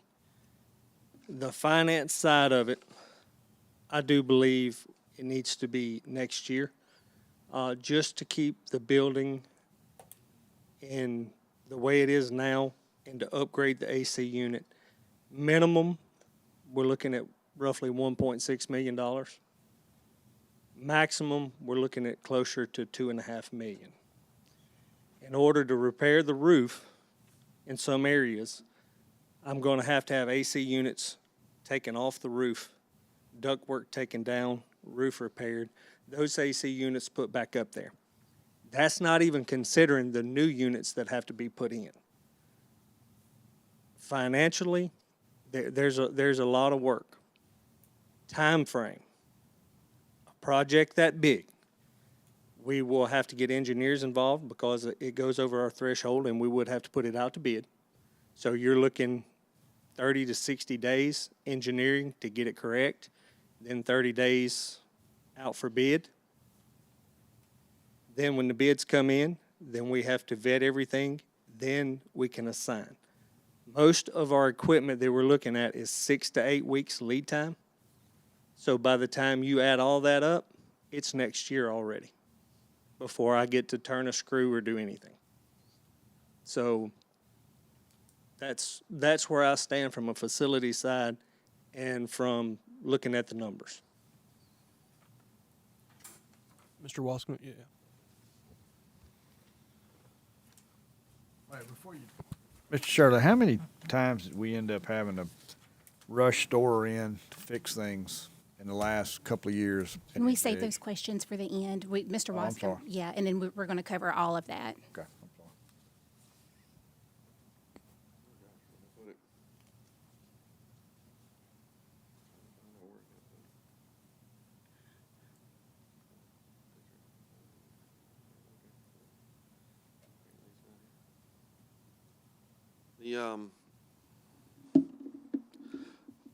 Since 2020, when I first got here, NJH is now consuming almost 100% increase in the amount of money that is being needed in maintenance.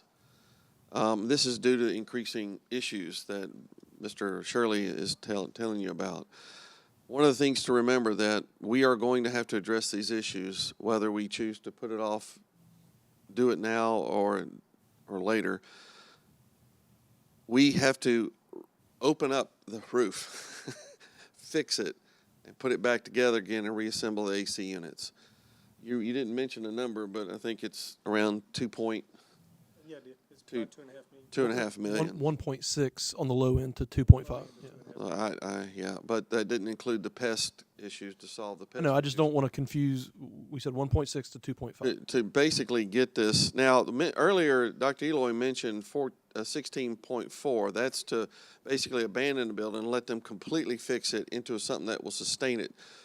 What Ryan is talking about is what we need to do minimally, immediately, just to continue to occupy it in its current condition with a fixed AC and fixing the roofs. So that's basically two proposals to ultimately fix this facility if we want to keep it in the exact condition it's in now. So we do need to remember that we're going to have to temporarily abandon the building. We're hoping it'd be nice if it could be fixed over the summer, but I just don't see that happening. It's going to take longer than a summer months to fix this, so we're going to have to ultimately abandon this to fix anyhow. So that's the financial concerns are many. If we choose to just let it rock on and pray it works, I think it could cause us to be scrambling in the middle of an academic year, having to do a traumatic movement of students just to go in there and fix it, which we were, Dr. Eloy alluded to the fact we were a little nervous about it at one point, but we fortunately had done a great job and had mitigated the issue. But it's just a matter of time. So, and I will say the final thing before I turn it back over to President. I do, Mr. Watson and Mr. Shirley, thank you. okay. I do want to make it clear, because I have tried to be as transparent with our principals as possible and walk them through this. And obviously, it's easy for us at the district level to make big, high-arching decisions, but they're the ones who are going to be doing a lot of the work. I believe I can speak for them and say that the district perspective is definitely to move faster. The 25-26 school year, I've talked ad nauseum to my directors about this, and they have their reasons, and you can talk to them about that. But I do want to speak on behalf of the principals and let y'all know that the principals would prefer a longer runway in regards to this. But there are obvious things that you as a board are going to have to decide because of the financial and the realities of the facility. And with that being said, I've told all my directors are here. If you have a question specific to them, they know to come up to the mic, and I've been really good about not talking a lot, so I'm going to stop. Okay, before we start with the questions, would it be appropriate or inappropriate to ask a question to the principals? Or are they here to speak, or? They know that I don't, their opinions are their opinions, and they are perfectly welcome to speak on that. They should not have any fear of me. If we disagree, we're still good tomorrow. Okay, we'll start with Mr. Benefield. I believe you had a question. I did. Well, I'm going to make a statement first. Dr. Eloy has always talked about equity in the student, in their environment, and what they're getting and what in the school. And so we talked a lot about that. And having a situation where he was talking about the cold and the hot, I'm not sure that's equity in what we need to do. And right now we're holding our own, but that's down the road. Mr. Shirley, how many times in the last 2 years have we had to rush store equipment in to fix the AC in the NJH building to where we could just I know we had times when we had part of it out and they got it back up. And how many Weekly. times? We really have them there weekly working on something, especially this last year and into this year. They go by probably twice a week because they're housed at LP Vaughn just to check. And there's a lot of things that we fix that Ms. Conde don't know about before they even get to be an issue, before they hit a work order system. But on the bigger issues, it's a heck of a lot more frequently now than it was. But I guarantee you they're over there working on something on that older side of that system at least once a week, and it takes 3 to 4 hours sometimes to fix those areas. Good. Okay, next question. I have a question for Ms. Martin. I wanted to ask him a question before he left, please. Okay, if we'll wait for Miss Palmer was next, so we can come. All right, go ahead, Miss Palmer. Ms. Martin? This is a good proposal, but you said something about Negative Central wasn't included. Is there a reason for that? I just meant that it had no change. Okay, is it a reason? Negative Central, you said? Yes. It just stays the same. I know, but because in the past we have talked about Negative Central being overcrowded, was it just the focus on the elementary schools for this time? Yes, because Natchitoches Central would stay a traditional high school. I know, but because you had mentioned about decreasing, movements for the kids and stuff that's better for their academics. But we have talked about in the past about Natchitoches Central being overcrowded. And I would think that maybe we would have probably considered if we were going to do a band, so we wouldn't have to do this in the future, maybe consider going back to where we had ninth graders in their own facility, and that would have decreased Natchitoches Central's enrollment. So, I'm just thinking about how we have talked about it, and now we're doing a banding, and it would probably, we could have avoided this maybe in the future if we would have considered Natchitoches Central. I think, and sorry to interrupt, Ms. Martin, I think the reason that Natchitoches Central wasn't included in terms of this is because there's no ability to add anyone to their campus, but then also, it kind of, as I told everyone, and me and Ms. Martin said this numerous times, there were puzzle pieces. The principals had a idea that we went with for a long time, but it ended up the puzzle pieces didn't fit, and so the problem inevitably is you're trying to move all these pieces around with one less school. And so if you had some other building that was in great shape, then I definitely think, yeah, having a ninth grade center would probably be something we could pursue, but without having that random extra building hypothetically in existence, it just wasn't something that was feasible for us in our work. Now, I'm not saying I'm against this proposal because it's good, but I'm just, talking about how we could have increased LP Vaughn. We have pre-K through second. We could have increased LP Vaughn to pre-K through fifth. We could have put 6 through 8 at Weaver, 9th grade at Magnet, 10th through 12th at Natchitoches Central, and East Natchitoches would have became Magnet. We looked at a lot of those different iterations, and some of them, they would work out in terms of the number of kids, but they wouldn't work out. Oftentimes, it was more about the number of classrooms. it was often, so the idea that you're speaking to, Ms. Palmer, is not an idea that we vetted specifically because we did not bring Natchitoches Central into any changes because it's just the traditional 9th through 12th. I do see what you're saying, but that specific thing is not what we vetted. There were different ideas that we did vet, but like Dr. Eloy just said, every time it came down to the number of classrooms needed using the current number of faculty and staff. But we do have a crowdness at Natchitoches Central, right?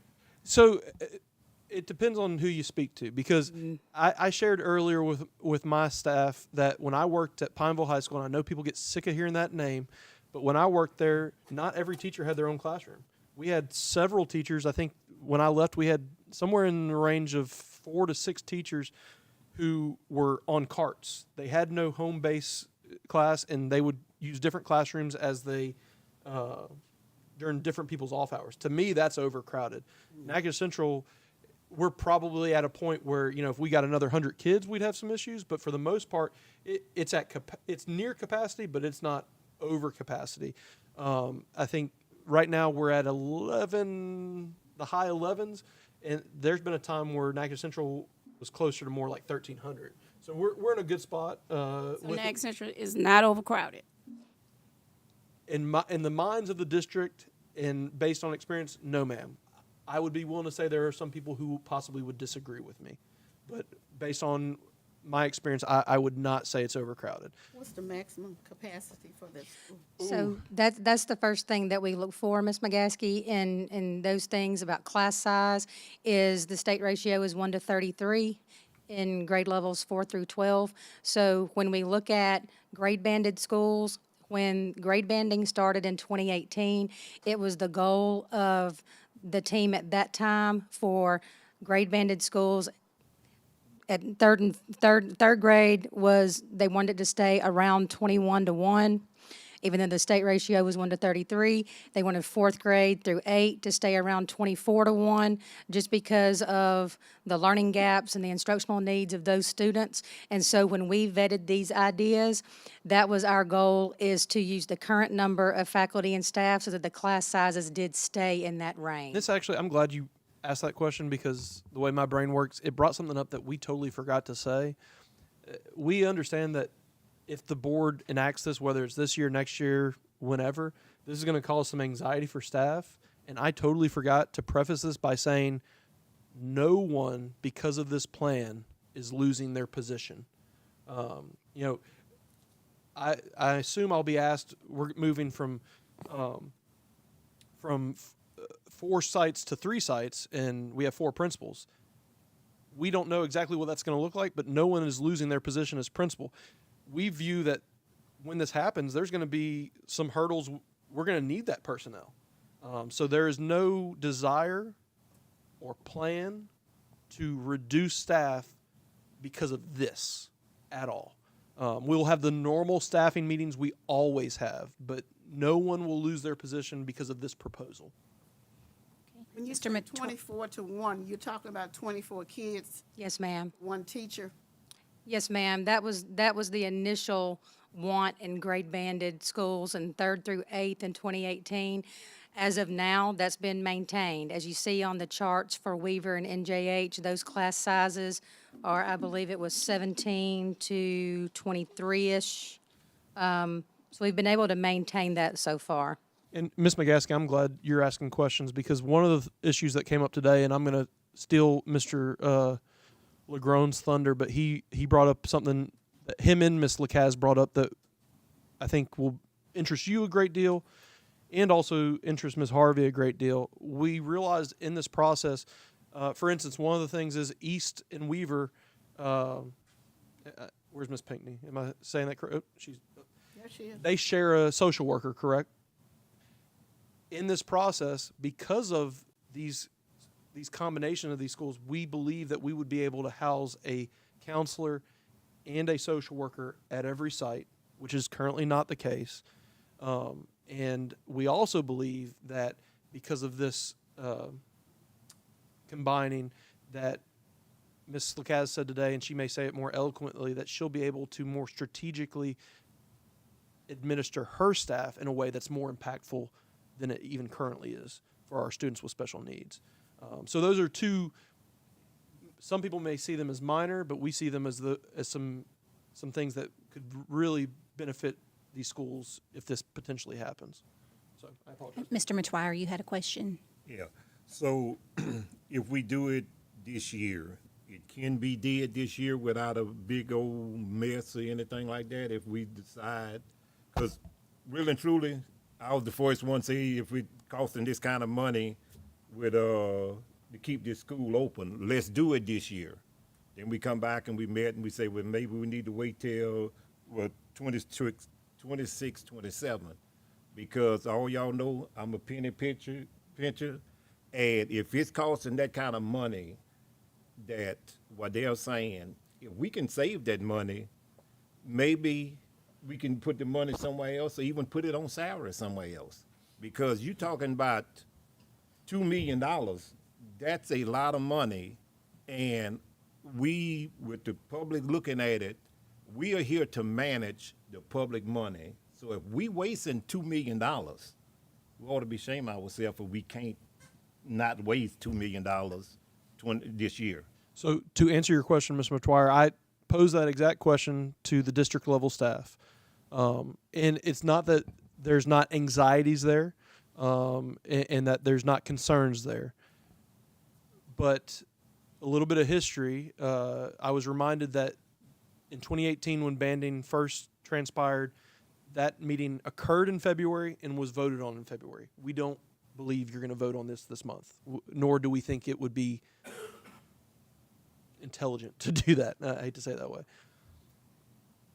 To a T, my directors have all said that if the board was to vote on it prior to March ending, they feel as though they could accomplish it.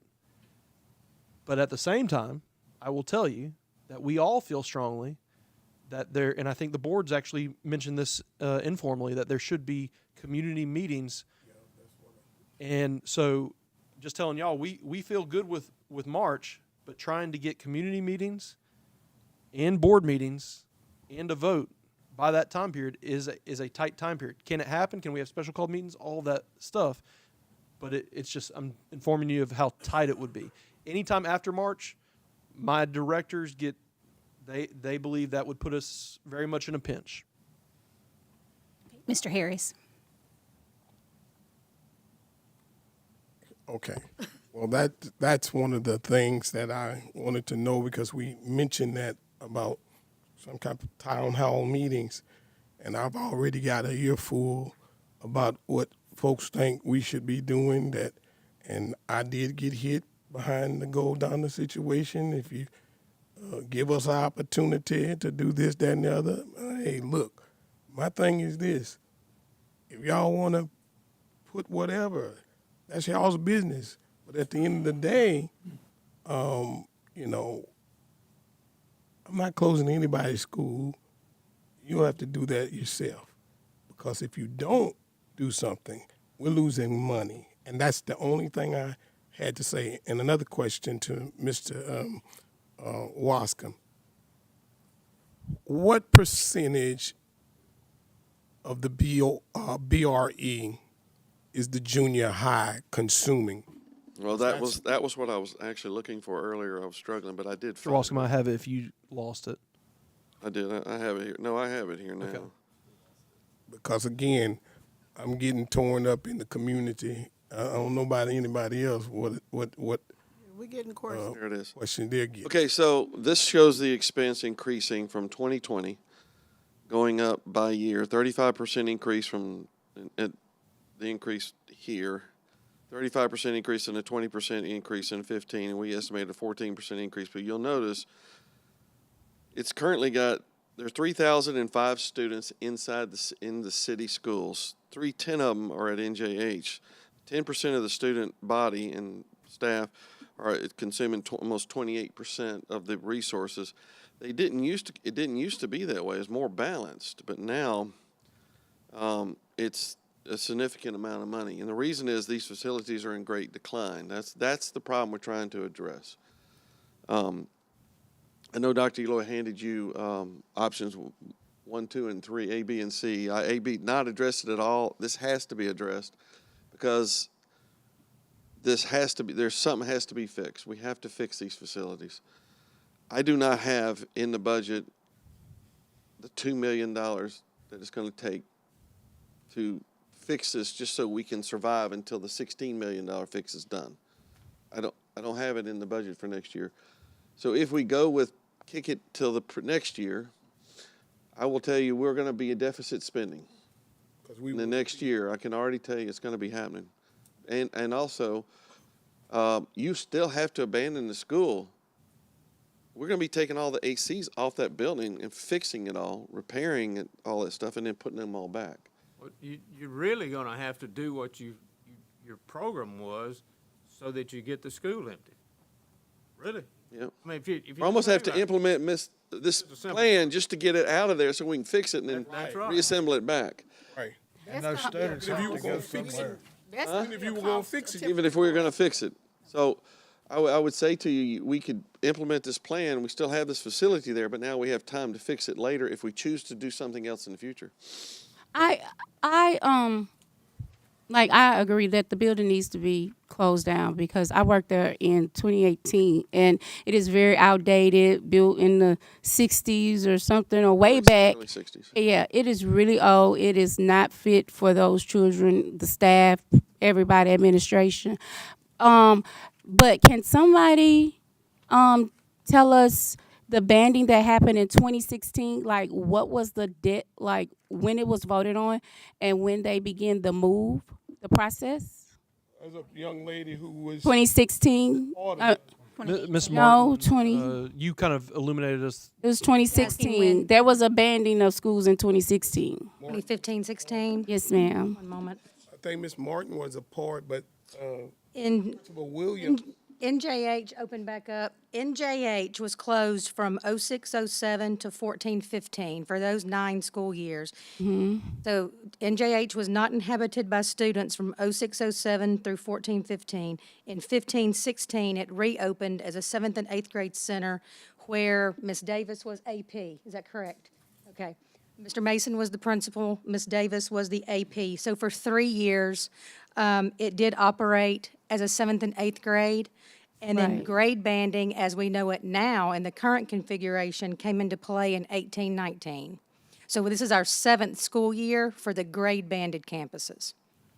So I thought in 2016, that's when the banding went. No, ma'am, the current grade banding system began in fall of 18. Okay, That was prior to us coming on board. right. Okay, so whenever it happened, I'm trying to see the timeline because he mentioned that if it's after ma'am. March, it's going to be Yes, a ma'am. pinch. So in February of 2018, this type of same meeting happened. And the board heard it at the committee meeting and voted that same month to put the grade banding system into place. So central office departments had from that vote in February to the summer to plan the moves so that on the first day of summer, technology and maintenance could go into play with moving those campuses. Now, I will say that, there's no department at central office that takes these moves lightly at all. We know what's going to be entailed in doing this move. That's why we're just asking for, if this would happen next year, if you don't vote on it in February, which we in no means are trying to rush anyone or ask anyone to rush, for ourselves and what our departments entail in making this happen and manifesting it successfully for kids, March would be like the latest time. And when it comes to the T&L department, we're on a standstill to plan summer school for this coming summer until we know from the board yay or nay about next year, because historically, we have summer school at multiple campuses, and that we would not be able to have summer school at any affected campus being moved, which we have a preliminary plan for that, but we just, we don't know what to put into play until there's a decision. That's why March is coming up. Taking until next year, if we went with 25, 26. Ma'am? The action wouldn't start until next year. Yes, ma'am. For the 25, if the board says that this is a proposal you're going with and you want it to start in fall of 25, departments in central office need every day possible to plan for that move. Another concern while you're there, you said something about an increase from 322 to 500 at the Natchitoches Junior High. Yes, ma'am. And no additional teaching staff? There was 8 for The 6th grade core teachers. That's like yes, ma'am. all of the academic Yes, ma'am. courses and special ed, including Yes, ma'am. additional. Correct. Well, not, Madam President, and Dr. Eloy, I think summer school is going to be substantially smaller this year than it has been in the past because of the ESSER and whatever. So that might be something to consider. You Yes, said you but- already have a plan? Perhaps, and the reason we say perhaps is because we also have legislation that says if you aren't on reading level in 3rd and 4th grade, you have to go to summer school. So we want that to be the case, but we also have to follow the law. And then Ms. Harvey, I think, was trying to get your attention. Okay, Ms. Harvey. I have a question for the principal, Yes, ma'am. because she's at the school, and I'd like to know if she would come up to the podium. I have a question for her. For all of the principals that are being affected, I really would like to hear from all of them. Good evening. How are you all doing? Doing fine. Did you have a specific question or I would just? like to know, like, on a typical day when it is raining, no heat, no air, especially the raining, I would like to know the typical, what are y'all doing when it's raining in the building? So we do have certain classrooms that do it. We experience leaks, so we're just not going to lie about that. It does happen. We know that it's an older building. We've adapted to how we navigate when the weather or, if we do have a heavy rain, we know which classroom that we need to prepare for. We reach out constantly to Mr. Shirley. Need to make sure that the building is right for the kids, and if we know that something is coming, we want to reach out and be proactive and say, hey, we might have this experience in this classroom. We just want somebody to come and take a look at it, or if it does happen, can we get somebody in that day just to make sure that we can patch up what we can to move forward with the lessons that day. So on a rainy day, when it's raining in there, and the children are getting off the bus, you've already moved them to a safe room? We do that also. We have done that in the past as well. There's one particular classroom that I can think of that we've had that experience with. Typically, we encounter them in more of like a hallway situation versus the classroom during instruction. Teaching in the hallway? Excuse me? Teaching them in the hallway? No, ma'am. You said something about. We may experience the leaks in a hallway, hallway. versus a classroom. So there are some rooms that can't be used when we have heavy rainfall. We're using all rooms. They're not to the point to where we cannot be in there. But there is one room in particular, if we do need to move, then we would move. Let me ask you something else. There was something stated, I think the superintendent stated about the kids not experiencing the kids being out because of the leaking and the cold, insufficient heat. I'm not in agreement with that. I think I'm asking you, you see a large percentage of kids being out of school because of allergies, colds, all of that. No, we have not experienced that. No, That's surprising to me. no. And Those if it, type of issues that you're having Right, at school, right. that's surprising to me. right, so we haven't, if it was at that level, there would be number of calls and reports and things of that sort, which we have not experienced, especially to a level that it's suggested. But you do have a large number of kids going to see the nurse when there's weather, when the weather is Not to my too knowledge. hot or Not to my knowledge. insufficient heat, insufficient. And Ms. air. McGaskey, Not to my knowledge. if I implied that it's causing Right. medical issues, that was You not did my. not. I Okay, said okay. I'm surprised that it's not. Right. Okay. It's not. That's not been covered for reported. That's not to my knowledge. children. I didn't say you implied that. Yes, ma'am. I'm sorry. I just wanted to make sure I wasn't. No, I didn't say that. I really hope not. Mr. McGuire? Thank you. How many town halls meeting are we talking about planning? We did actually the first week of February, third week of February, we could have town hall meeting. I don't think we need to have 3-4 town hall meetings because all are going to be the same thing. Let's have one or two. Couple of at the third week or the fourth week of February. Then we can make up our mind and come vote first. Our meeting to be back on the 4th and 11th of March. The only. So if we have that meet and we conference. decide let's have a special call meeting and meet the last week of February where the staff will know what's going on if we were that, because I'm one of the one that's let's get this ball rolling. Longer we stretch it out, the more complaints we're gonna have, the more problems we're gonna have, more people not wanting it. So, and for as what some of them say, we'll pass the tax. Well, I can promise everybody in this room, I will walk I will walk District 11 because that's part of the Natchitoches tax district for my people to vote no, because to keep putting money into this thing and to spend all this money and the students we losing and to build a new school, it do not make sense. So passing a bond issue, I wish y'all all the luck because I would be totally against it. I don't think it's gonna happen, Mr. Matoya. So I do want to note, and I think Ms. Phelps was going to say the same thing. Y'all have LSBA that last week of February, and all the principals and myself will be at NIET the last week of February, which I'm assuming y'all would want to be in these town halls, principals. Yeah, myself included. So So let's have it the third week. I'm sorry.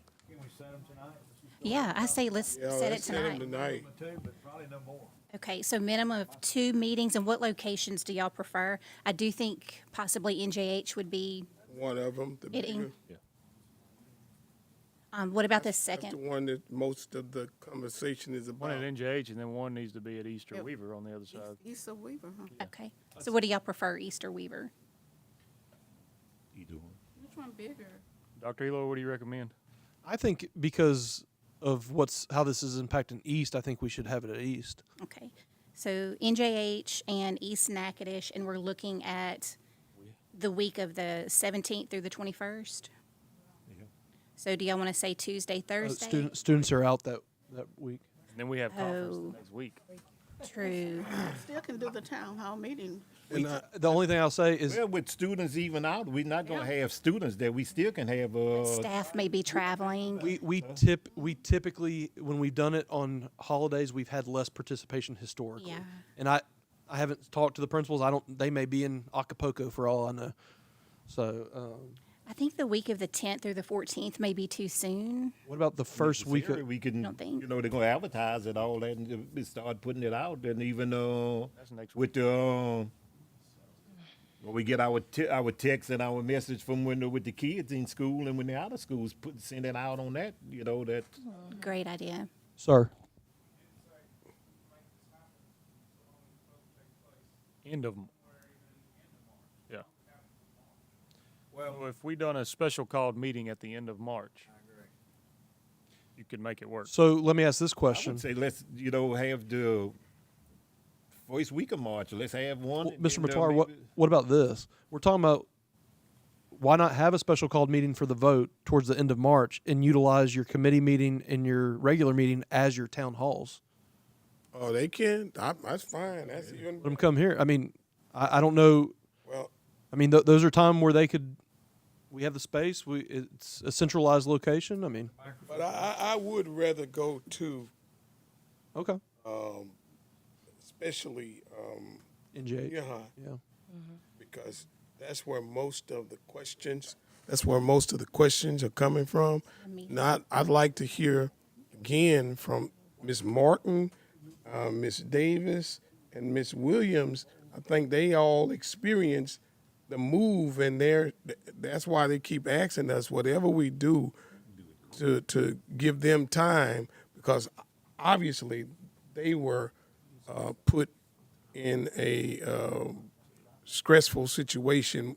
Because I remember the other thing that happened is at that particular time we had the inmates who were helping, moving and things. We don't have that no more that I know of. So LaSalle is taking over the So teaching. Mr. Shirley already has I didn't know because I was out there. so he already has a plan in place if we move today, tomorrow, or next year, and we would be able to do that. But Ms. Phelps, I think you have. Real quick, Ms. Phelps, I think she has a. Yeah, just an idea. So our March meetings are the 4th and the 11th.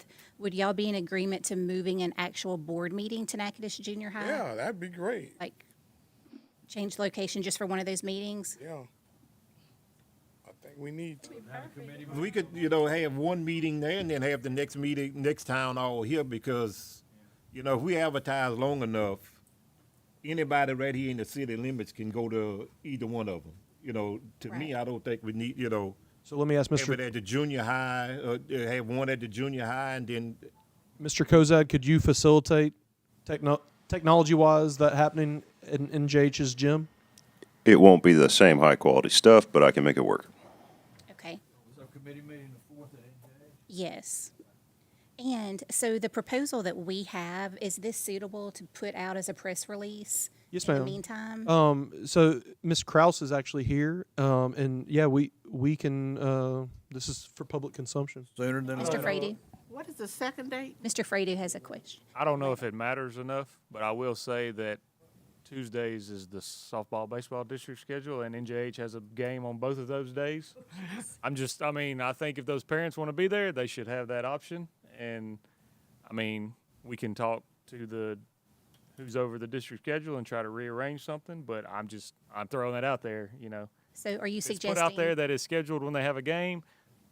Can we move the meeting to the baseball field? Is that what you're asking? No, I think that needs to be considered. I mean, because if they hear that, some of them may think, well, they didn't want us there, so they done it when my kids got a game. Yeah, but you have Baseball. 400 or 500 students, and you're talking about how many on the team? You know, about 6 or 8 or Well, I can tell 11. you, NJ's baseball team showed up the other day, and it looked like a football team. I promise you that. It was a lot, huh? There's a lot of kids on that So baseball. what time are the games for middle school? So on the 4th, Lab softball plays at 4:30, and NJH softball plays at 4:30. NJH baseball plays at 6, and on the 11th, NJH softball plays at 4:30. NJH baseball plays at 6. So I understand we have to do what we have to do, but I just feel like that should be mentioned. Right. Speak up for those parents of those kids. Then Wednesday is a church day. As a so parent, I wanted to say that. we don't want to mess with. You can have something every Board. day. Yeah. There may be no way around it, but. What about the second one on the Thursday?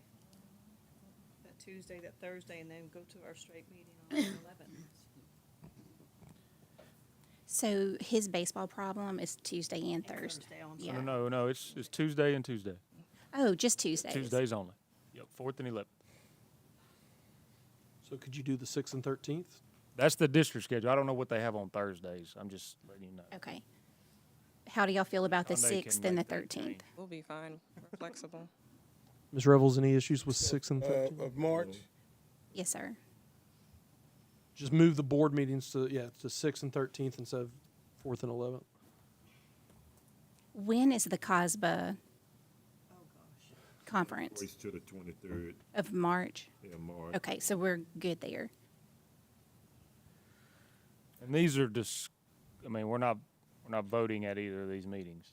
Well, the 20th would be a voting But meeting. I'm saying if we move those first two meetings, we're not voting at any of those. Only if somebody makes a motion, and I think that's what they're hoping, one way or the other, to decide. Correct me if I'm wrong, Ms. Martin. You're hoping for a decision in March if we plan on the 25 to 26 school You year. were looking at the 20th also as a call? Call meeting? No, That would- 20th can't be, the call meeting anytime before that, because, we'll be leaving on the 20th going, COSBA. Oh, the 20th, okay. Yeah. The 6th and the 13th. So your first potential Okay, vote would be so the there would be no later meeting if, Well, it wouldn't be the 20th, yeah. for sure. It wouldn't be March even, because they don't get back till the 23rd or whatever. Well, the 27th is still available. Okay. 'Cause really and truly, I don't, we saying 2 town hall meeting. I don't see the reason why we need 2 town hall meeting. If you can't come to one with, the Red Rowdy and Ackley. I'm fine with one. I feel like because we read there in the thing that, to me, though, because you're gonna have the same ones come to most of the town hall.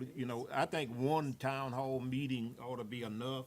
If you wanna come put your opinion out there, you would make effort to come to that meeting if you know it's just one, and if we got all our news media advertising that we're having a town hall meeting to discuss this on the school, if you want to come, you're gonna come.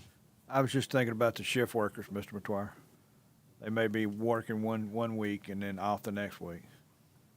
But that's up to the pleasure of the board and the president and- setting the meeting, so, Right. Even with shift work, you got a mama, a daddy, or grandma, or grandpa can make that meeting with that, because no matter how you put it, Somebody not gonna be able to make it. not gonna be able to make it. If we just say, well, we're gonna do this, do that, but every time after a while we'll move it back to September before we get a date we can actually meet to discuss it. To me, I'm on it a hardball. If we're gonna do something, let's do it. Let's just keep playing, kicking the ball down the road, After a while, that ball gonna go flat. So let's get it over with and let's do it. Well, I do think we need to give parents every opportunity. So if we do agree on one meeting, I do believe we should move the time of that meeting back. 5 o'clock, even working here in town, traffic is horrible to get across the bridge to come to I to don't this have no site. problem with, the town hall meeting even being at 6:30 or something like that, to give Just for clarification, the town hall will still be a committee meeting as well, correct? Right. Yes, yes.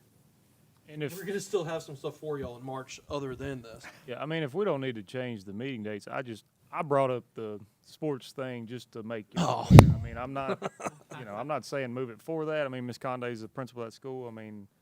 She knows her people, I felt like it's worth mentioning. And with me, if y'all want more than one town hall meeting, I'm just one. If y'all other 10 want to have 5, 6 town hall meetings, all I become the one. That's all I can tell you. I'm not gonna have an opinion on that because So we need to plan all our meetings without Mr. Once I tell you Dwyer. my opinion, that's the way it's gonna be. You know? Okay, so That's all. moving back to the dates. Yes, and so two things, Ms. Kraus, we need to put out a press release with this document, make sure it says proposal and all that, but then we also need to, in that same press release, discuss the changes to The meetings. meeting calendar with the Locations. and the push that this is going to be board meetings at 2 different locations that will also operate as town halls as well. And so we'll get that press release out tomorrow. Is that 6 and 13? I got somebody, Okay, board members. got a question. Mr. over- Kozad, yes? Dr. Eloy, we could also set back up the public comments receiving email that we used back in COVID so that anyone that can't physically make it to the meeting could still watch the live stream and submit comments or Great. questions to be answered That's live. good. That's wonderful. Yeah, and I think Ms. Phelps would just need to determine as president, as long as they submit them within a certain time period, you'd read them. We'd cut it off at a. How do we do that last We time? had to have them in before 5, but that's not going to be pertinent this time, unless they read the proposal. Right, If because you're I putting do a remember. proposal out in advance, then that So should. this is more them satisfy that. bringing up things. It's not them actually during the video of it making comments in real time. Correct, No, Mr. no, Koza? No, No. they're not doing that. Okay, so this It would email be a prior cutoff to. time. That's the Then fa- with the that's press Facebook release, boo birds that do that. when it's posted on Facebook as well, we could leave the comment section on. I know we love Facebook comments. And so we could actually use some of those as questions as well and concerns. So, All right, are we March 6th and March 13th? okay, board members, are y'all okay with the 6th and the 13th? I'll be recuperating from Both of surgery. these are at NJH?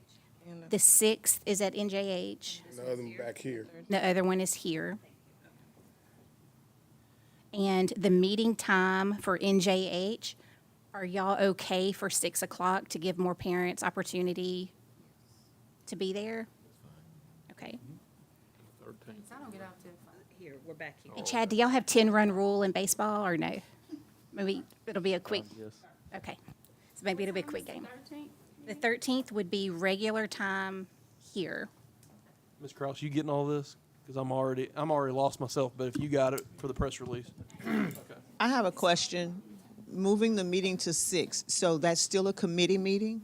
Yes. What will we do about other items that are being presented? Can we not do that at 5 and then open the portion of the town hall at 6? That would be a good idea.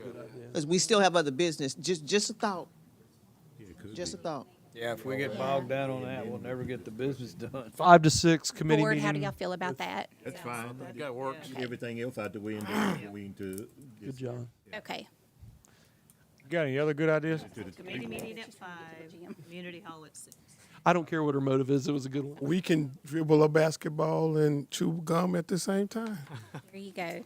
Okay, any other questions for any of the team? Yeah, Actually had a question. I had a few questions, if that's Yes, ma'am. okay. I wanted to just go back to the timeline that was proposed. And I know it seems that there is a large number in support of the 25-26. So I did want to open the floor, one, because history is important, for those who have experienced what that transition look like, sound like, and if they can speak to that experience, and what did that look like? I wrote down human capital because there are people involved, along with the furniture and the technology and the desks and the things. So I'm just curious, what's that experience?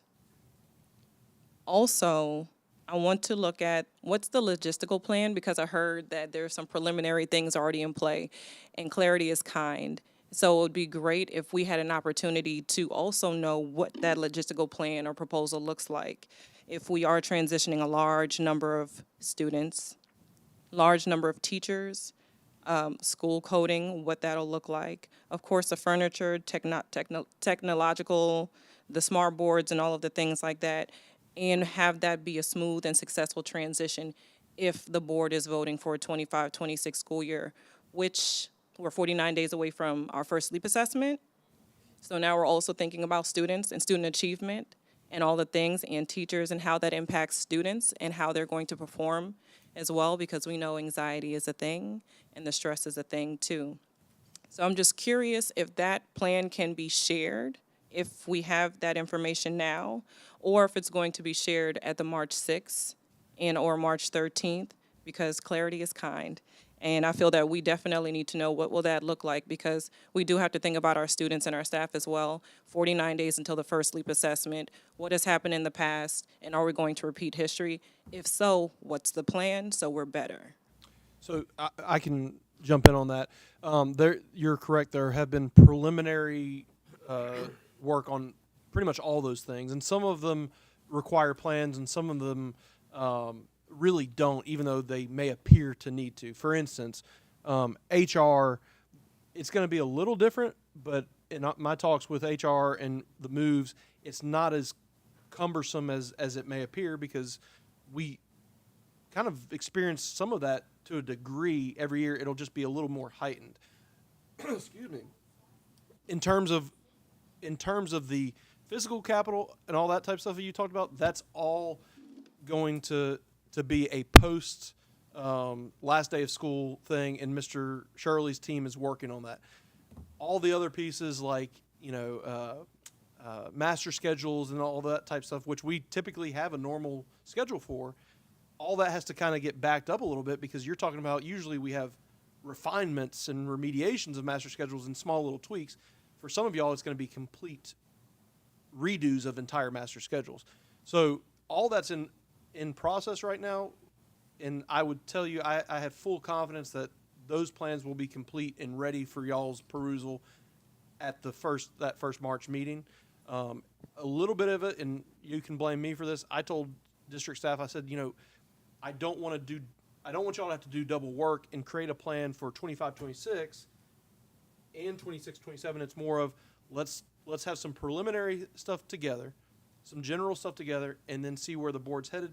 But I do think, based on kind of where the board's at right now, I do think it's important, to your point, to have some firmer plans for both y'all, community, staff, to alleviate anxiety where it can be alleviated, and for the board to be aware of, they may come and look at our plan and say, oh my God, y'all said y'all can accomplish this. Hey, we love y'all, but we don't think you can. And so, no, I think we can definitely have all that with all the T's crossed and I's dotted by the March meeting, if that's Speaking of calendar, will we be looking Ms. Palmer, yep. That's why I asked that question to Ms. Martin. Now, I may repeat this because I know I'm not crazy, but in 2016, the school parks was closed. There was a ban. Treshelle, can you come to? I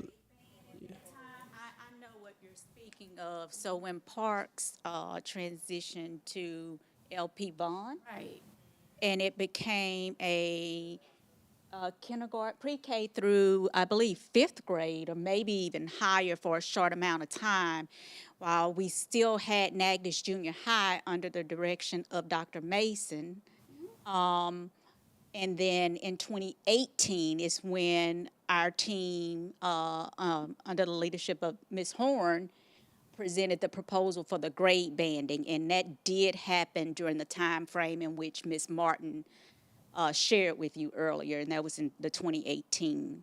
So what I'm saying is, though, I remember like in May, they started in May, and the schools were up and running in August. You are correct. We were up and running. We learned a lot. We definitely had things in place in terms of furniture, et cetera. There were some tweaks, because at that time, we did a massive overhaul. I know this may seem massive to a lot of you, but it's not at that level. Earlier today, I thought of it as packing up your home to move one home to another location, and that is in no way taking from the fact that this is a serious decision that we have to make. But I will say that from my current position, when it comes to the physical things that were purchased with Title I have to say that it moves with the students.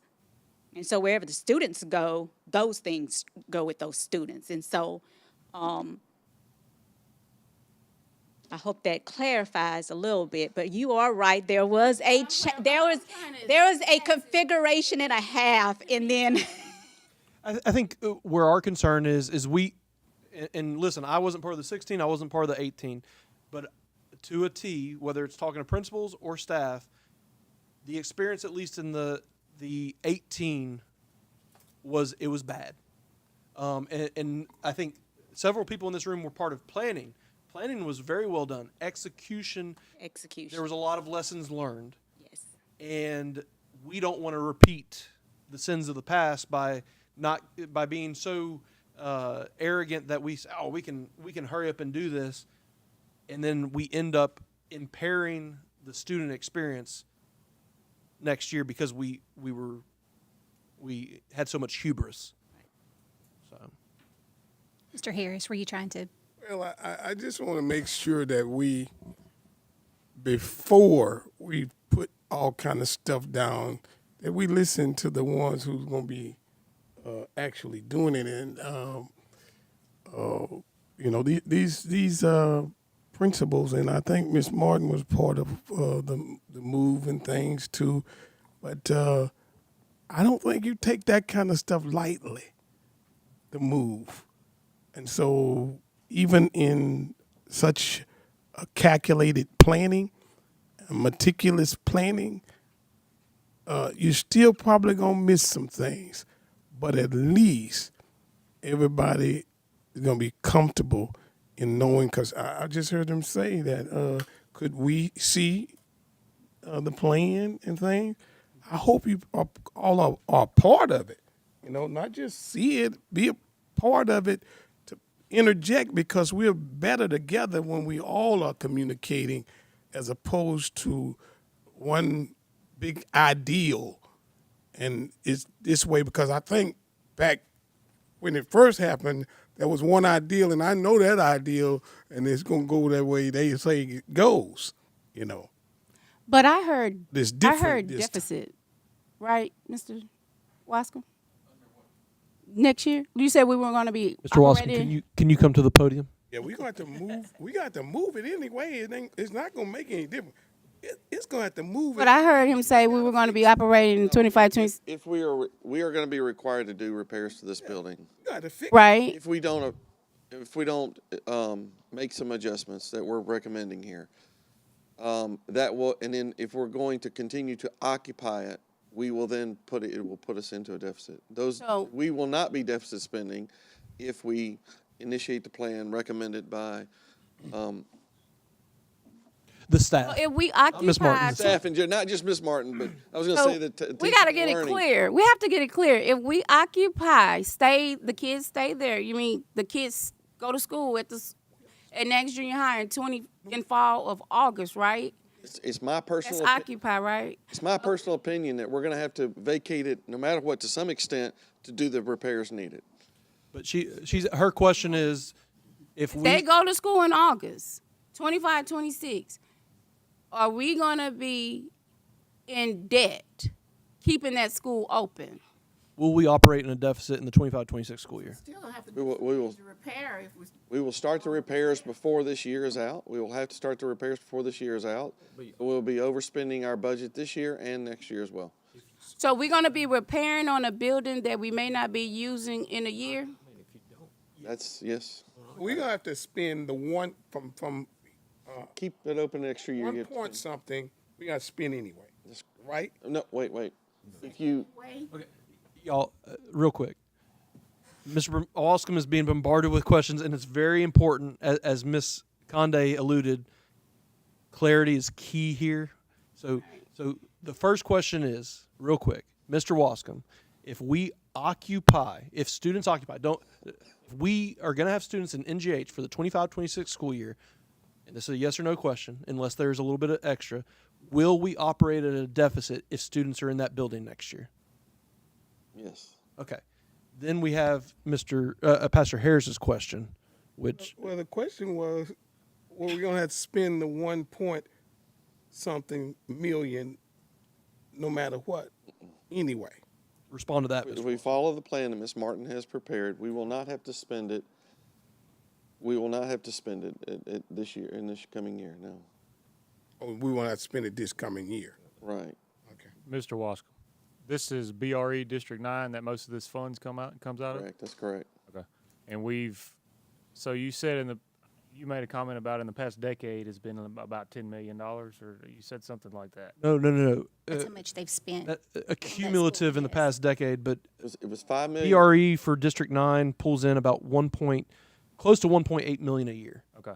And we're eating a big chunk of You're it. eating 30, well, what was it? 28% of it. 27.71%. 7.71% of it. Okay.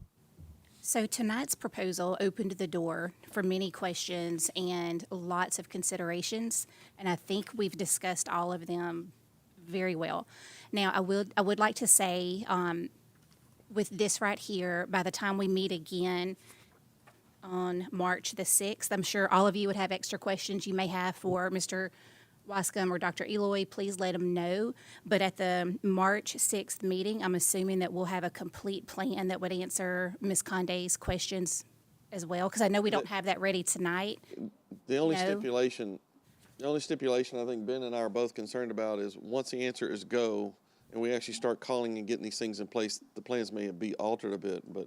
So what you're saying is y'all can't move forward with a plan until we vote? Well, we can't, with the detail that I was hearing, I don't know we can absolutely accomplish that detail of. What we can give is we can give you a hypothetical timeline of if you have a voting meeting on March 13th and you vote in one way, and on March 14th we start going in that direction, it would be hypothetical at that point, and some of it will be dependent upon, we may talk to contractors and they may say one thing and that could change, but we can give you the best hypothetical possible based on what we can do at that moment.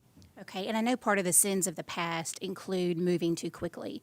And this is a large undertaking and we want to do it the right way. So we hear the deadline, we know the urgency, but I want us to make a good decision, no matter what that looks like. And I know Ms. Condé said it looks like we were leaning towards moving the 25 to 26 school year. I can't say that I am. I still have lots of questions as well.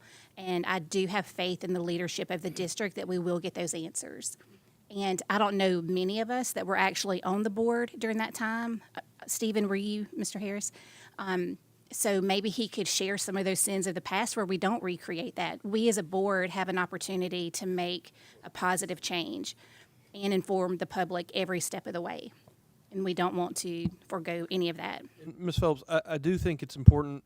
When I met with the principals, one of the things that, and Ms. Armitres, I hope you don't mind me saying this because you said a lot in that meeting, but which I appreciate. But one of the things she talked about was in that 2018 timeline, and it's not to disparage any previous administration, but there was a lot of, perhaps maybe not even intentionally, a lack of transparency.